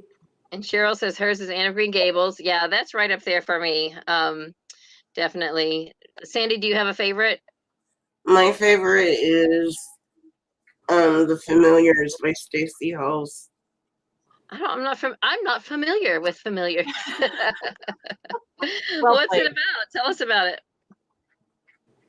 My husband can tell you about it more than I can. Is he there? Does he want to come on? Tell him about the Familiars. Familiars. Oh my gosh, it looks Hi. adorable. It's kind of late medieval times, and it's following this one woman in a with a rich husband, and she gets to befriend a person who's into herbs, and he tries to accuse her of witchcraft, and Okay. I'll have to look it That up. sounds really neat. Yeah, Yeah. I haven't heard of that. So several people are answering in Screw Tape Letters. Yeah, that's great. Hi, Storm. Screw Tape Letters by C.S. Lewis is great. Shannon says, how do you say that? Fionavar Tapestry by Guy Gabriel K. It's fantasy series. I have And never read Anne of Green Gables. what kind of Canadian Sarah. are I know. you? I know. They're gonna, and I don't from like hockey. I'm Canada. gonna get deported. You're from Canada, dude. That should be your answer to number one. That's the book that Yeah, everyone's read that you haven't. The It school should, yeah. around the corner from my aunt's house is the Lucy Maud Montgomery Public School. I keep every time I pass it, I keep meaning to take a picture for you guys to be like, look. Oh man, Sarah, you got to read it. I will admit, the first time I ever read it, I thought it started out a little slow. It really doesn't, but because my mom was like, "You have to read this. You have to read this," and I wasn't young. I mean, I was like 30s, and she was like, "No, it's really, really good. You really need to read it." And I finally just made myself read it, and I loved it so much. It's just fantastic. I've read the Emily series. Was that? Okay, I've read that's good. that, but I haven't read Anne. So Emily, have you read the Emily series? Emily of I New have Moon? not. I have only ever read the Anne series, and like I know Jane of Lantern Hill. I've never read that. That's I've a never good read one. anything else by Ellen Montgomery except the Anne series. You I should really definitely need to. read Emily of New Moon since your name is Yeah. Emily. You should definitely read the same thing. Awesome. I was gonna show, since I have them all right here, these are Yeah. 3 of my favorite books. Okay. I've already mentioned all 3 of them. I'm so glad that you brought visuals since Yeah. I brought nothing. Yep. So Harold Fry, that's one of my faves. And then Major Fred the Crew, that's one of my faves. And then Station 11, which is one of my faves too. So Awesome. those are 3 of my faves. And then like Jane Austen and Little Women. I'll have Yeah. Little Women here. Little Women. So yeah. Awesome. Yeah. I have. While Sarah is showing hers, I do have a copy of Anne. Oh yeah, you And, have the nice and Rainey's copy. threatening me that we're gonna buddy read it together. So Yes. Yeah, Rainey is saying that in the comments. So I always say that this is my favorite. Yeah. A Redbird Christmas by Fannie Flagg, because it just has everything. It's got all the feels. It's just a beautiful book. It's just, I love it so much. There's funny parts, there's sad parts, there's happy parts, there's magical parts. It's just so good. I just love it, and I love it a lot. Okay, are we ready to move on to the next one? I never thought I would get through it. Name a book you didn't like but powered through it anyway. So for some of us who don't really DNF, I have a few like that. But for some people who just quit in the middle, if they don't like it, then this might be a hard question. Oh, 50 Shades of Grey. Oh, really? Oh, God, yeah. What a waste of time that was. I'm sorry. So, Mine is The Goldfinch by Donna Tartt. Okay. I read that thing and it was horrible. Don't read it if you haven't read it yet. It's a waste of your life. I have heard people talk about that, and they say, that is like several days I'll never get back because it's like huge. And I read So I it have when not it was really attempted that. hot, and everybody was reading it, and I was like, oh, I want to know what is going on. And I was like, what? I don't get it. Yeah. For me, gosh, I have several, but one of those that I really just couldn't stand, it was one we read for book club. Well, there's a couple I can think of. One was The Widower's Tale.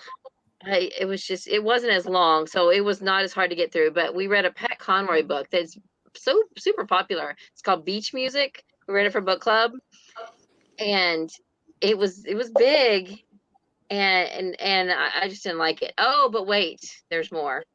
The very first book club book we ever read when our library book club started was Wolf Hall.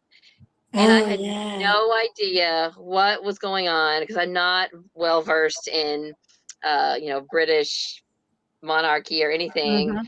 So I didn't know. I had no idea what was going on, and I just wasn't interested. And I just basically let the audio play. Just let me just get through this. It wasn't for me. And I hear other people talk about how they love it, and maybe some of you guys do, but I just couldn't do it. I wasn't into it. And I get to book club, and everybody's like, "Oh, it was so great," and I was like, "No." So let's see. I'm trying not to ignore the chat. Storm says, I feel like I'm doing this right now, trying to read Shadow and Bone. Yeah, I have not tried that one. I've read a lot of the YA series that Emily mentioned earlier, but I haven't tried Shadow and Bone.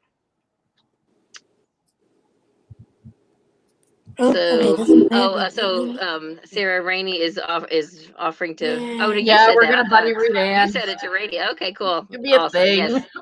You need to read it. Even if you don't read the rest of the series, just read the first one. So my at least 5th grade teacher will be thrilled. Awesome. Okay, next question. Did everybody get a chance to answer that? Mm-hmm. The next question, I will never finish that. Name a book or series that you don't plan on finishing. Can you think of anything you DNF'd Harry Potter. and you're not going back? Harry Potter. Really? I read the first one and it was cute, but that's all I needed. Wow. Yeah. You don't hear that very often. Yeah. That's fair, What about you, though. Sandy? I feel like a lot of the love for Harry Potter is because, we read it in childhood, and that's how I feel. Like, the last time I read the series, I was like, okay, I think I'm done. Like, I don't think I'm ever going to reread them again, because, it's not the same when you're an adult. Like, and because I was part of the generation where, like, we waited for the books to be released, and we went at midnight, and we got them. And now it's not like that. You can just get them. It's like the magic of it is more opposite. Yeah. So But did you finish the series, Emily? Did you read them Oh, all? yeah. Okay. I went and got book 7 at midnight, and I was like, oh my gosh.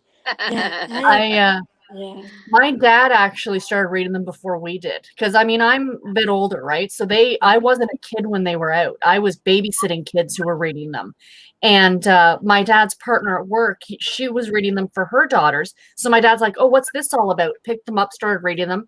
But I remember when book 7 was released, it was being delivered to the house, and we were leaving for vacation, and we couldn't leave until they had that damn book. So I'm like, I don't care. Can we go, please? He's got priorities. Right? They need something to read on vacation. Oh my goodness. Sandy, what about you? Is there one that you will not ever finish? Anything by Mark Lags or something like that. Mm-hmm. He gave me a bunch of his books to review. Yeah.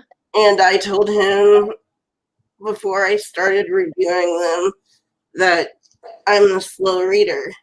And he said it was okay to read them whenever I got a chance. But he comes every like 3 months or whatever and says, "You haven't read my book yet," blah blah blah. You know. Oh my goodness. I won't read any of his anymore. Aw, oh, that's too bad. Yeah, I mean, hashtag reader problems, but authors need to realize we got a lot of things to read over here. So, Yeah. yeah. Unless he's going to pay you for a review, he doesn't have any grounds to pressure you. Oh my goodness. So, Terry, you said Miss Julia. What about Miss Julia? Oh, that you won't finish Miss Julia. That's okay. I will cry about it afterwards, but Yeah. it's fine. I know somebody else was talking about Miss Julia wasn't for them. So Shannon says she probably won't finish the Maze Runner, finish the films, and feel completely everything. That's a good example where I think the direction that the films went, like for especially Sports Trials and onward, are really better than the books. Because I've read the books and seen the movies, and I think you're good on that. I wouldn't argue with that. So Cheryl, if you hated the first book, the second book is just erotica, and after that, it just goes downhill. I mean, seriously, I should have started with book 2. What's that? I should have started with book 2 then. Yeah. Well, and if it were marketed to adults, I wouldn't have a problem with it. Yes. But it's marketed to teens. Mhm. It ends up in the teen room at the library where you have middle schoolers going in to pick out books because parents just think, oh, if it's in here, it's safe. And it's not. And that is the big thing that really bothers me about that series and others that are meant for that audience of new adult people who still read YA. Yep. And they know that if they market it YA, it'll get the buyers, whereas new adult may not get the buyers, but that's really where it belongs. And so don't get me started. Well, no, but to your point about the Kiss quote, I've gone into my own bookstore and that book is shelved in YA because it's got a cartoon cover. That book is not YA. Ooh. Oh and that's the problem with these covers, as cute as they are. People think, oh, this is such a cute little story. No, this is off the chart spicy. You know what I mean? Wow. So no, that's my issue. Yeah. I'm just clicking through some of the comments in case anybody wants to see them. Yes, Shannon, it's definitely, from chapter 2, it's, Yeah. okay. Emily's comment on Donna Tartt started. So this is Donna. Donna said, "I started Tartt's Secret History a few times and put it down for good." So Yeah. I have no interest. And Storm says she is probably never going to finish Throne of Glass by Sarah J. Maas. And for me, the series that I probably won't ever finish, which is probably an unpopular opinion, but it's a mystery series by Janet Ivanovich, the Stephanie Plum. Oh, the series. Stephanie Plum. You're not missing anything. Yeah, I've heard really fun things, and I know Tiffany, the Beachbound Bookworm, that's like one of her go-to series when she just needs a laugh. And I understand the grandma is funny, but I don't know. There was just too much that just went off the deep end. It just wasn't for me. So my mother finished it this year, and she was just super disappointed that it just got too repetitive at the end. That was her big issue. She couldn't make a decision. Blah blah blah. Okay. Between the two guys, Ranger and Joe. Oh yeah. Yeah, that's so dumb that it took just pick one. I know. 27 books later, come on. It's a popular series. My brother's wife is the one that was raving about him. She's like, "Oh, you should read them. You should read them." And I read 2 of them. I gave it a full shot, and I told her, I was like, "I'm sorry, they're just not for me." Mm-hmm. So, all right, my phone died again. Let's see. Let me go back on and see what the next one is. All right, I will never regret reading that. Name a book you read solely on a recommendation that you ended up really liking. So I recently did a video about recommendations I got from coworkers. They were just out of the blue. And so I have a few examples there. Like Maze Runner was one of them. And Ender's Game was one. And Ender's Game is probably the biggest one from that list that I just love to death. I loved it to pieces. And if I hadn't been sitting there talking to a coworker about the fact that her uncle was Orson Scott Card, who at the time I'd never heard of, I would have never read it. And so yeah, that was pretty cool. So what about you guys, Sandy? Are there any books that you read just because someone recommended it that you're really glad you did? Santa's Secret by Serenity Woods. Okay. Ooh. Yeah, that I was gonna say, Sarah, there's a Christmas book. Buzzword. Well, Write it down. Is that how would you classify that? Is that very steamy or is it more sweet, or how would It's you a little classify bit it, of Sandy? both. It's what? A It's a little bit of both. little bit Okay. of both. Okay. All Okay. right. Yeah, Sarah might definitely want to pick that one up. I'll let you know. Sarah, have you heard of there's a cute little Christmas Central series. Some of them are on Hoopla, some were on the Audible Escape package. It's by Caroline Mickelson. They're just some little short novels. It's a whole series of kind of Christmassy. I'll They're a have to little, look those up. yeah. She's got a magical series, but I think the Christmas series is really not magical. It's they're all set at the North Pole, and they all have something to do with like either Santa's daughter or son and different Oh, relationships. okay. and stuff. Okay. Yeah, they're all cute. Cute. All right, so did you tell us yours yet? Shout out to Rainey, because last Victober she had me read Jane Eyre with her, and oh my God, that book was good. Was that your first I time love reading it? Yeah, I really like Jane Eyre. Oh man. Yeah, so I'm really happy I read that one. And then Rainey, if you're still here, we also read last year The Woman in White by Wilkie Collins. Both of them I really enjoyed, and I'm so glad I read them. I need to read some Wilkie Collins. You've read some, haven't you, Emily? yeah, Wilkie I've read Collins? The Moonstone. I haven't read The Woman in White though. I need to because I think I would like it because I like The Moonstone. Yeah. So what's a book you've read on a recommendation that you're glad you did?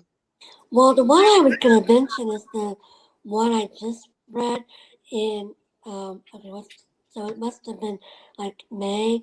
Whenever they were doing Springathon, I read Late Migrations by Margaret Wrinkle, and that was based on the recommendation of Doris of Aldi Books, who was one of the hosts of Springathon, because she did a recommendations video, and she raved about Late Migrations, and it's a really small, like 270-page book where a lot of it's pictures, and so I read it during the month of May for Springathon, and I really, really enjoyed it. It was really interesting. It's like a combo of a memoir and of Margaret Wrinkle's family, and then also some nature writing.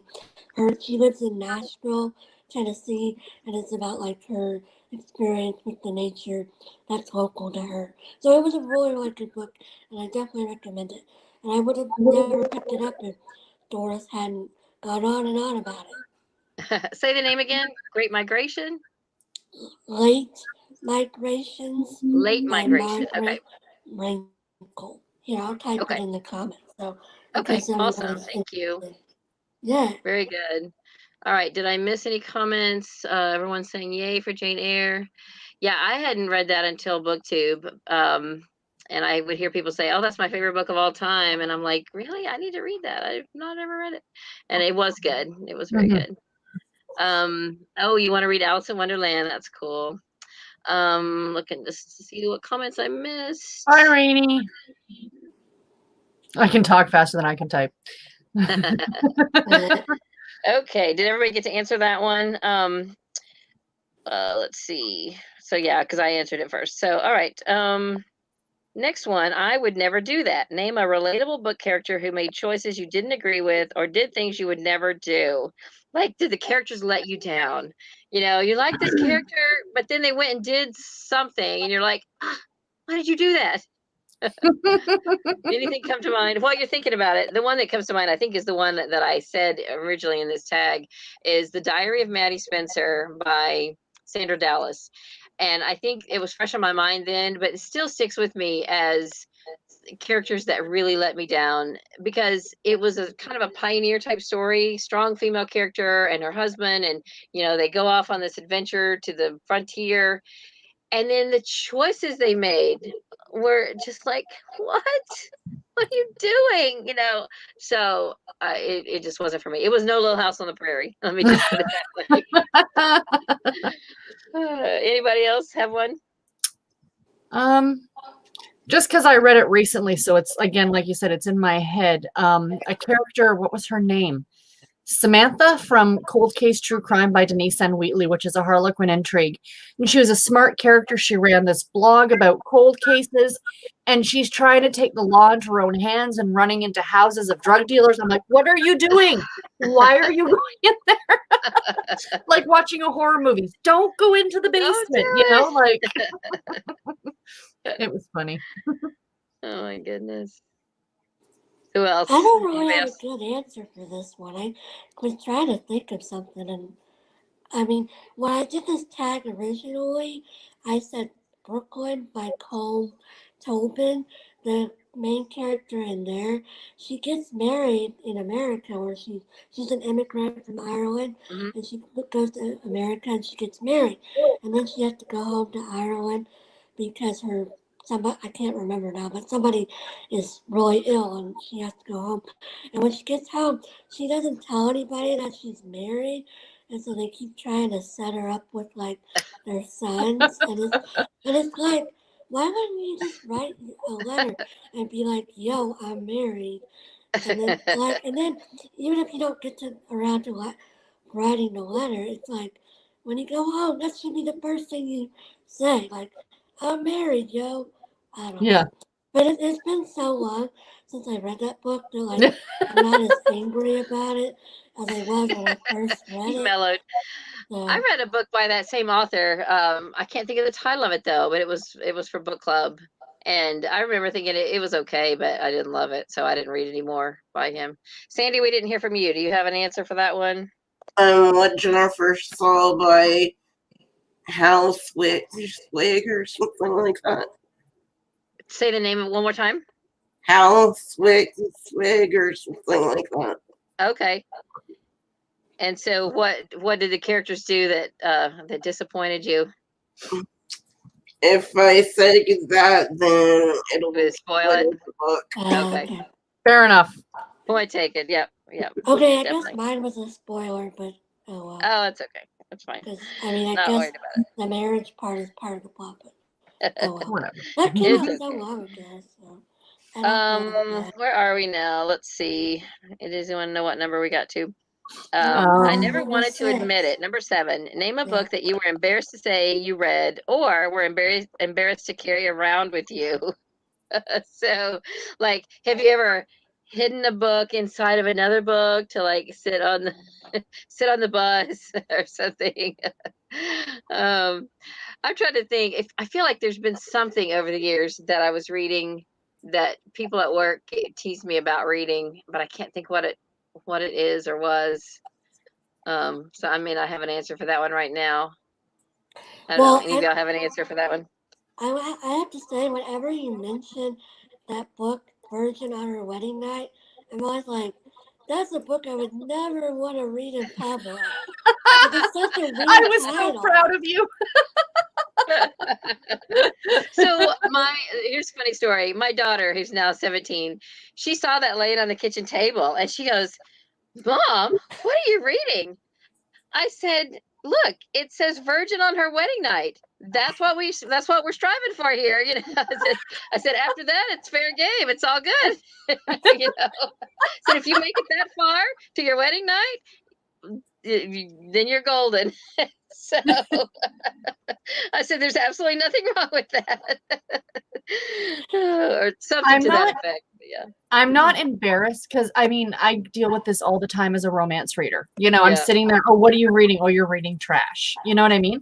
Yeah. So I'm not embarrassed about anything I read. That's why God invented the Kindle.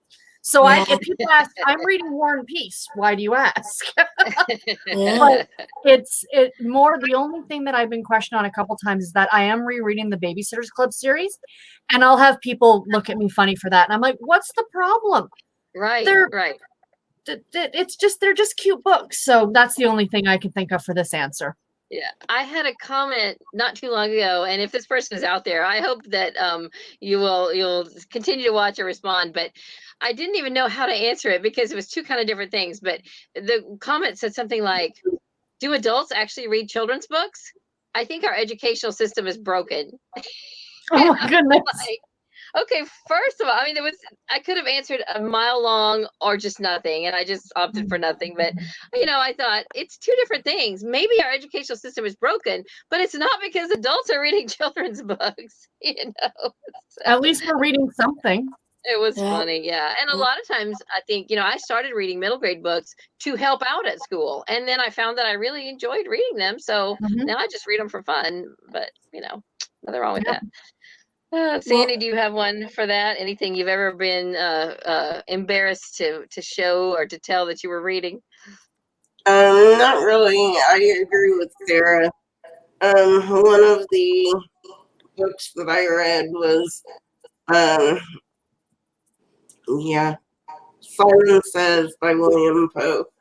Okay. And that it wasn't anything that I was weird about reading, but like I couldn't take it to my husband's parents' house because if I did, they would ask me questions about why I was reading it and stuff like that. Yeah. I had to read it while I was at home. Sometimes it's better just to avoid the drama, right? It's true. All right. Next one. Yeah. I was going to mention erotic stories for Punjabi widows because I recommended it to my book club to read because it's a really cute book, and I had to be like, it's not just erotic stories, it's not porn, it's a legitimate story. We're talking about erotic stories as like part of a bigger thing, and I was like, it's a really cute book. I think we would like talking about it at book club, but it's just like such a weird name. The fact that it's got erotic in the title. And I also was going to say that to Sarah's point about reading romances on her Kindle. So I work at the public library and I help order books. And one of the things that I help order is paperbacks. And we order a lot of romance paperbacks. But actually, the number of romance paperbacks we buy is decreased because now so many people just read it on their Kindle. Now we don't need as many. So now we only buy like the best sellers in paperback, and everything else we just buy on Kindle for people to read on their Kindle. So yeah, it's true. Yep, people aren't reading romances on paperback as much anymore. Nope, not anymore. So the next question is number 8. I never read anything so heartwarming. Name a book or a series that really touched your heart. Anybody have one? I was going to say Little Women because I love it. And it always makes me so happy. And also, we mentioned her earlier, but Anne of Green Gables. I just finished rereading that whole series, and it just makes me so happy. So, yeah. And then I had another one, but I think Elizabeth might mention that one. Go ahead. You have another one? Go ahead. Well, I figured you'd probably mention it, but the Mitford series. Oh, yeah. Series. It is. It is my favorite series of all time. I absolutely love it. And that's a great answer. I'm drawing a blank because I'm just like, I was so frazzled just getting in here today. But the other one I still have here in front of me is this one, my Fanny Flagg book. Yeah. That one is very heartwarming too. But yeah, the Mitford series, you just can't go wrong with that. The characters, it's such a character study.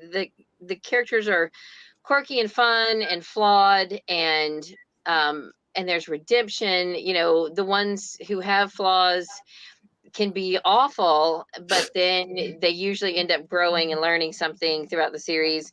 And, there's births and deaths, and it's just the story of this community centered around this one man who is a priest and an Episcopal priest. And it's just wonderful. They're just fantastic stories. Definitely love them. So anybody else? Sandy, you have one that's heartwarming? The Familiars by Stacey Holmes. I'm gonna have to look that one up. Yeah, because you mentioned that earlier. Definitely got to look that up. What about you, Sarah? I agree. I saw someone post in here, anything Christmas related by Debbie Maycomer, 100%. I love those books. But also on that note, Sarah Morgan's Christmas books, One More for Christmas and A Wedding in December, were both fantastic. Lovely women's fiction more than romance. And it looks like Shannon said How to Train Your Dragon. Yes. Yes. Yeah. So I'm just going back and looking at some of the comments. Cheryl says she gets embarrassed reading middle grade books in public sometimes.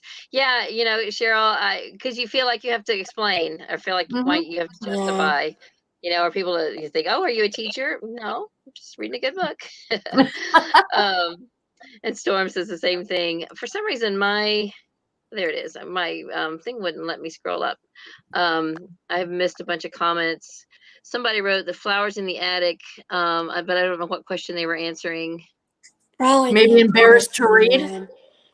Embarrassed to read it. Yeah, that could be. And it's got the incest in it, which is that one. That's a YA book too. That's marketed towards YA. People talk about reading that when they were a teenager. I read it. They said I read it too young, and that's probably one of those that shouldn't have been a YA book, but was. Oh God, no. Another thing that we were talking about reading middle grade as an adult, you know, a lot of people don't consider graphic novels to be real reading, which I disagree with, but I know that can be kind of controversial if you're reading a graphic novel. People are like, why are you reading that? That's not a real book. That's true. Yeah. Why are you doing reading comic books? Yeah. So Leanne from Dark Roots Creation says that she hid a lot of Jackie Collins books because knew that people thought they were trashy. Oh my goodness. Leanne is a fairly new booktuber. You guys all need to go subscribe to her. Everybody who's in the chat here who needs to subscribe to Amber and Cheryl, all good friends. Let's see. There we go. For some reason my computer mouse is being fussy.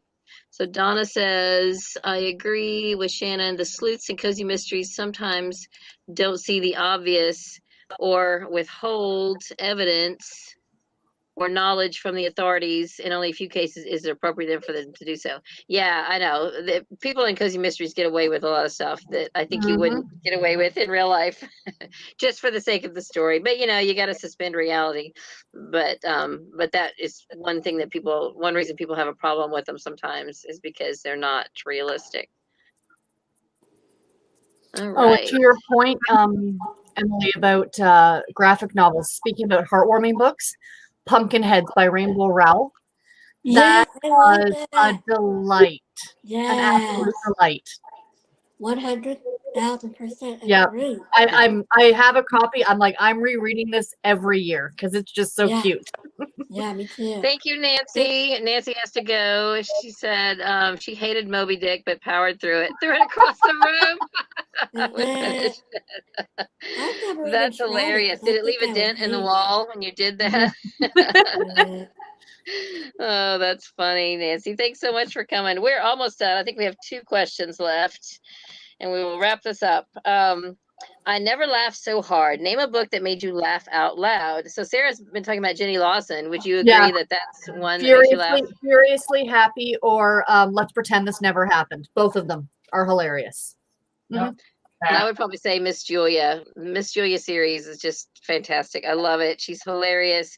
You can't take it seriously. She's just always in everybody's business. And she was the first one to say, I am going to stay out of everyone's business. And then she's right back in it. So. Anybody else have one? I know we already mentioned her, but I haven't read all of them because, like you said, they get repetitive. But the few that I have read, they always make me laugh. The first 6 books in the series, stop at book 6. Yeah. Just read the first 6. They're hilarious. I agree with you. Yeah. Yeah, I got 2 in, and I that was enough. What about you, Sandy? Do you like to read books that are funny? The only one that I've read is Fangirl, and that's only because, like, Kath is like me, where I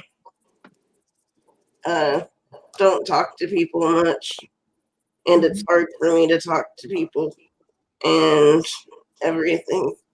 So that was one that I laughed at only because she was so much like me. Awesome. That is one of the first books I heard about when I was on Booktube. When I first started watching Booktube, my first Booktuber that I watched and subscribed to was Gwen of the Gwendolyn Reading Method.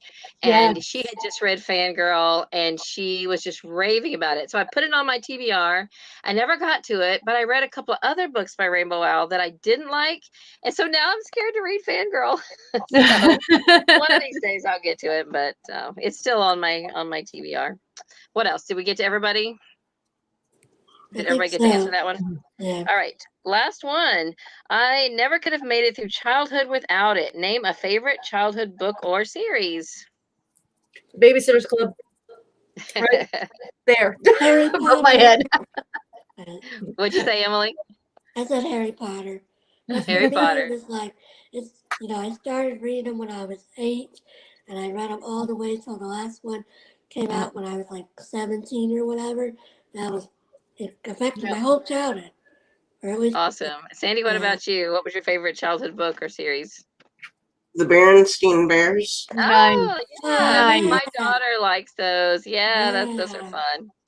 And, she was watching some Berenstain Bears videos on YouTube, and there's a famous country singer that sings the opening song, like Leanne Womack or something like that. I was like, oh, because, you hear it and you're thinking that song, they sound very professional, and it's because it is a professional singer. So for me, it is the Little House books. Definitely was my favorite childhood series, and, still love them to this day. So, well, thank you so much, everyone in the comments. Let's see. Shannon Ridler says, I never could have made it. Do you have an answer, Shannon? Did you answer it?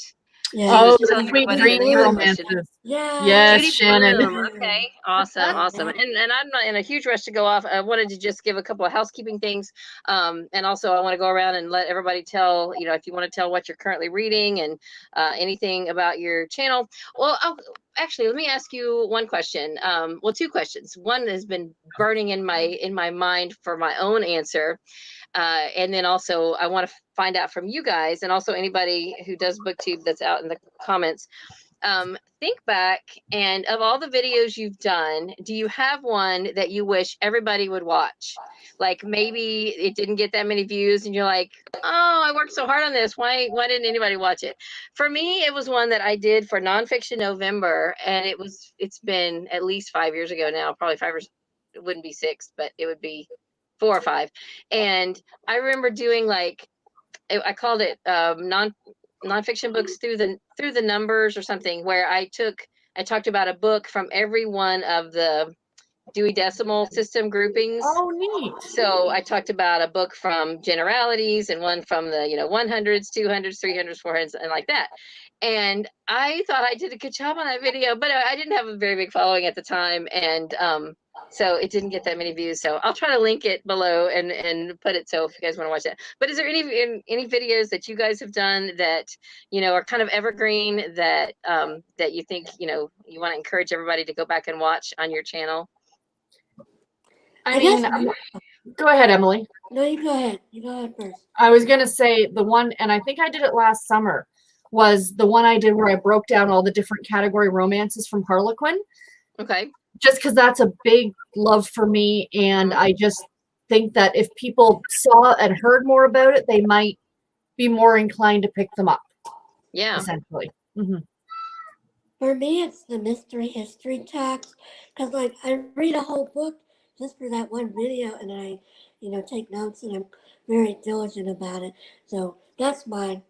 Those are the ones I do the most work on. And you have a few of those because you do those during March Mystery Madness. I think the very first one you did, I ended up getting our book club to read it later that year for book club. Yeah. It was the one The Midnight about Assassin.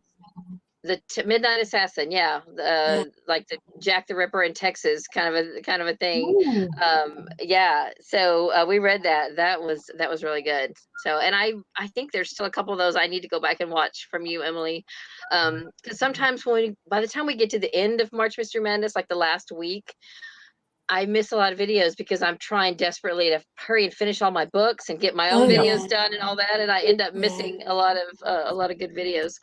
So, so Shannon, do you have an answer? Oh, Sandy. Well, Sandy, do you have one? And then I'm just looking in the comments to see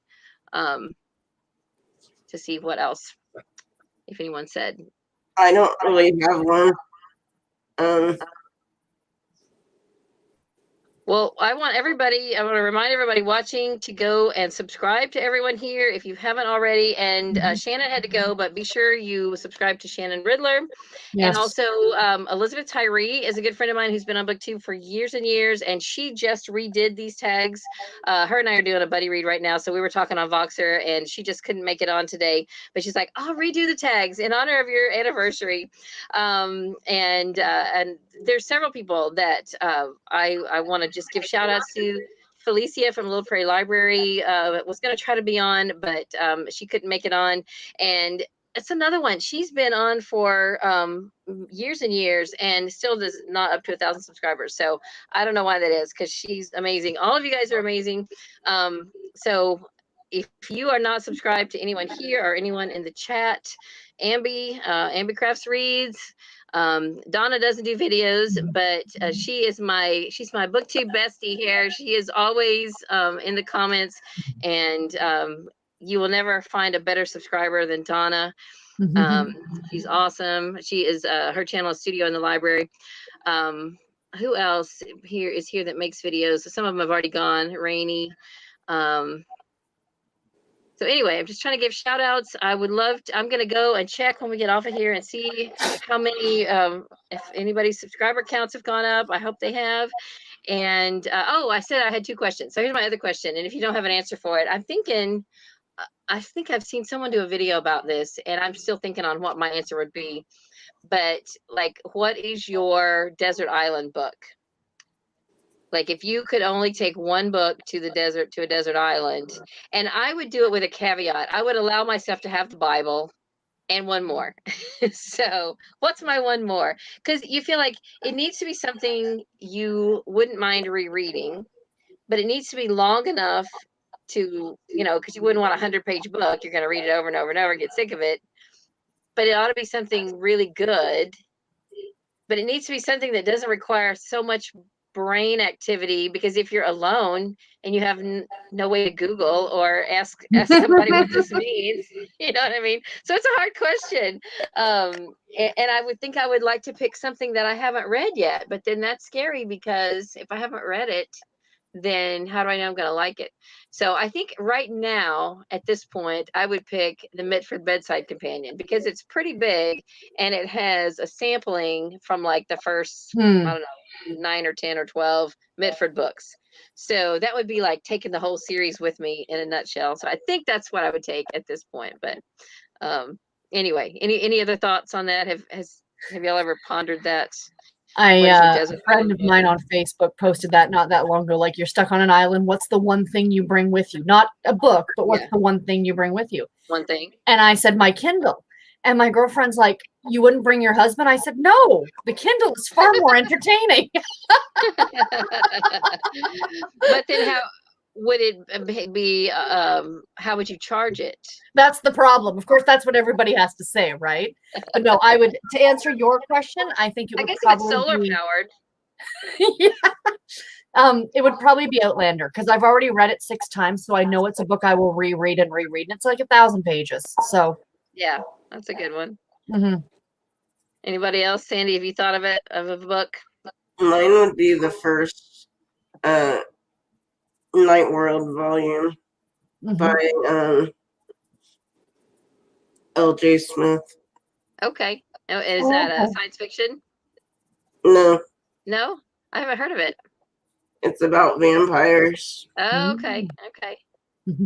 See, y'all need to subscribe to Sandy. You'll hear about all kinds of interesting books. She reads a lot of different things that you don't hear talked about a lot.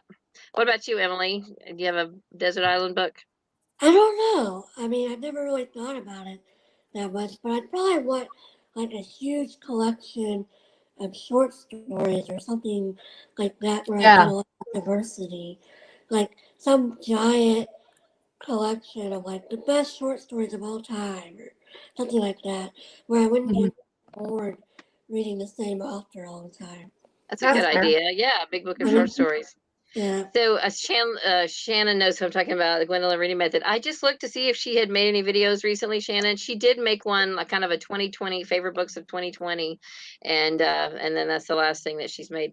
Terry Taylor says her favorite childhood book is Pippi Longstocking, and Amber says The Giver. I love The Giver. That's so good. Just going back through. Jen's here. So from Amber did a Remember crochet Greens. tag video. Okay, what'd you say? Oh, I was saying Jen from Remember Greens is here. Oh now. yeah. Hello, Jen. Oh, hey. Hey, Jen, I didn't see. Oh, there you are. Hi. We were just getting ready to sign off, but thank you so much for coming on. Thanks. What we were doing, Jen, I had invited people who've been on YouTube longer than me to help me celebrate my 6-year anniversary. I don't even know how long have you been on. I forgot to even look because there's really more than I realize. How long have you been on YouTube? I'm just looking, reading. Someone said encyclopedias. Well That's done. a good one. Yeah, my brother-in-law, I don't know if he does anymore, but my sister used to tell me that my brother-in-law would sit and read encyclopedias. He just has this thirst for knowledge and he just likes to read. And that's, you think about it, that's like going through Wikipedia, but it's with a book. So, I think that's kind of a cool thing to do, to read encyclopedias, because you're going to pick up a lot of knowledge about all kinds of things. And I don't know that I would do it, but I think it's kind of a fun idea. Especially, it would be a good desert island book, but you'd have to choose which letter you were going to take if you went to the desert island. Which one was the biggest? There was one letter that was in 2 volumes in our set when I was growing up. I don't know if it was M or S. It'd I be don't know. one of those, I think. Yeah. Yeah. So 5 years, Jen. Awesome. Congratulations. Yay. Shannon Okay. says I should Well, take does Shakespeare. anybody have anything they want to say or add or anything before we sign off? I just want to encourage everyone watching to subscribe to everyone, and thanks for watching and thanks for being here. Sorry I was a mess getting started late, but I've had a day. Thanks for having us all on. Yes, thank you, Elizabeth. Yeah, for this the was Welcome. Thanks invite. for fun. being here. Yeah, and Sandy, I hope that some we've met some new people, and new people have met you, so you'll have some more new friends to chat with books about. Yeah, so you guys, thank you. I guess that's all. Anybody in the comments have anything else you wanted to add? Any Shannon Shannon's said your that poor her internet. Shannon's had a rough time with internet today. Thank you so much for watching. Oh, I know what I was going to say. If anybody out there wants to do either of these tags, please let me know. Make sure that I see it. Let me know if you're going to do it or whatever. And if you have a hard time finding the original tag, you should be able to just go on YouTube and search. If you search I never tag or I never book tag, you'll see about not quite 40 people have done both of these tags. So if you're not one of those almost 40 people, then do it. Or if you want to do it again, do it again. So they're just fun. And ever since I made the first one, I've been toying around with an idea that it hasn't come to fruition yet because I can't narrow it down. But I'm thinking of maybe doing some kind of a tag about classic TV shows, and like picking some classic TV shows and doing like a book prompt with those. But there's so many. So I may have to do part 1 and part 2, or break it down by decade or something. I don't know. We'll see. So that's something I'm working on, but I haven't thought about that lately. So now that I've said it out loud, someone will steal the idea, which is fine. It's okay. All right, you guys, I'm going to end the broadcast. Thank you so much for being here. Thank you, everybody, for watching. And I'll be back soon with another video. Go subscribe to everybody, and we'll see you later. Read a good book, and God bless you. Bye, everybody. Bye. Bye.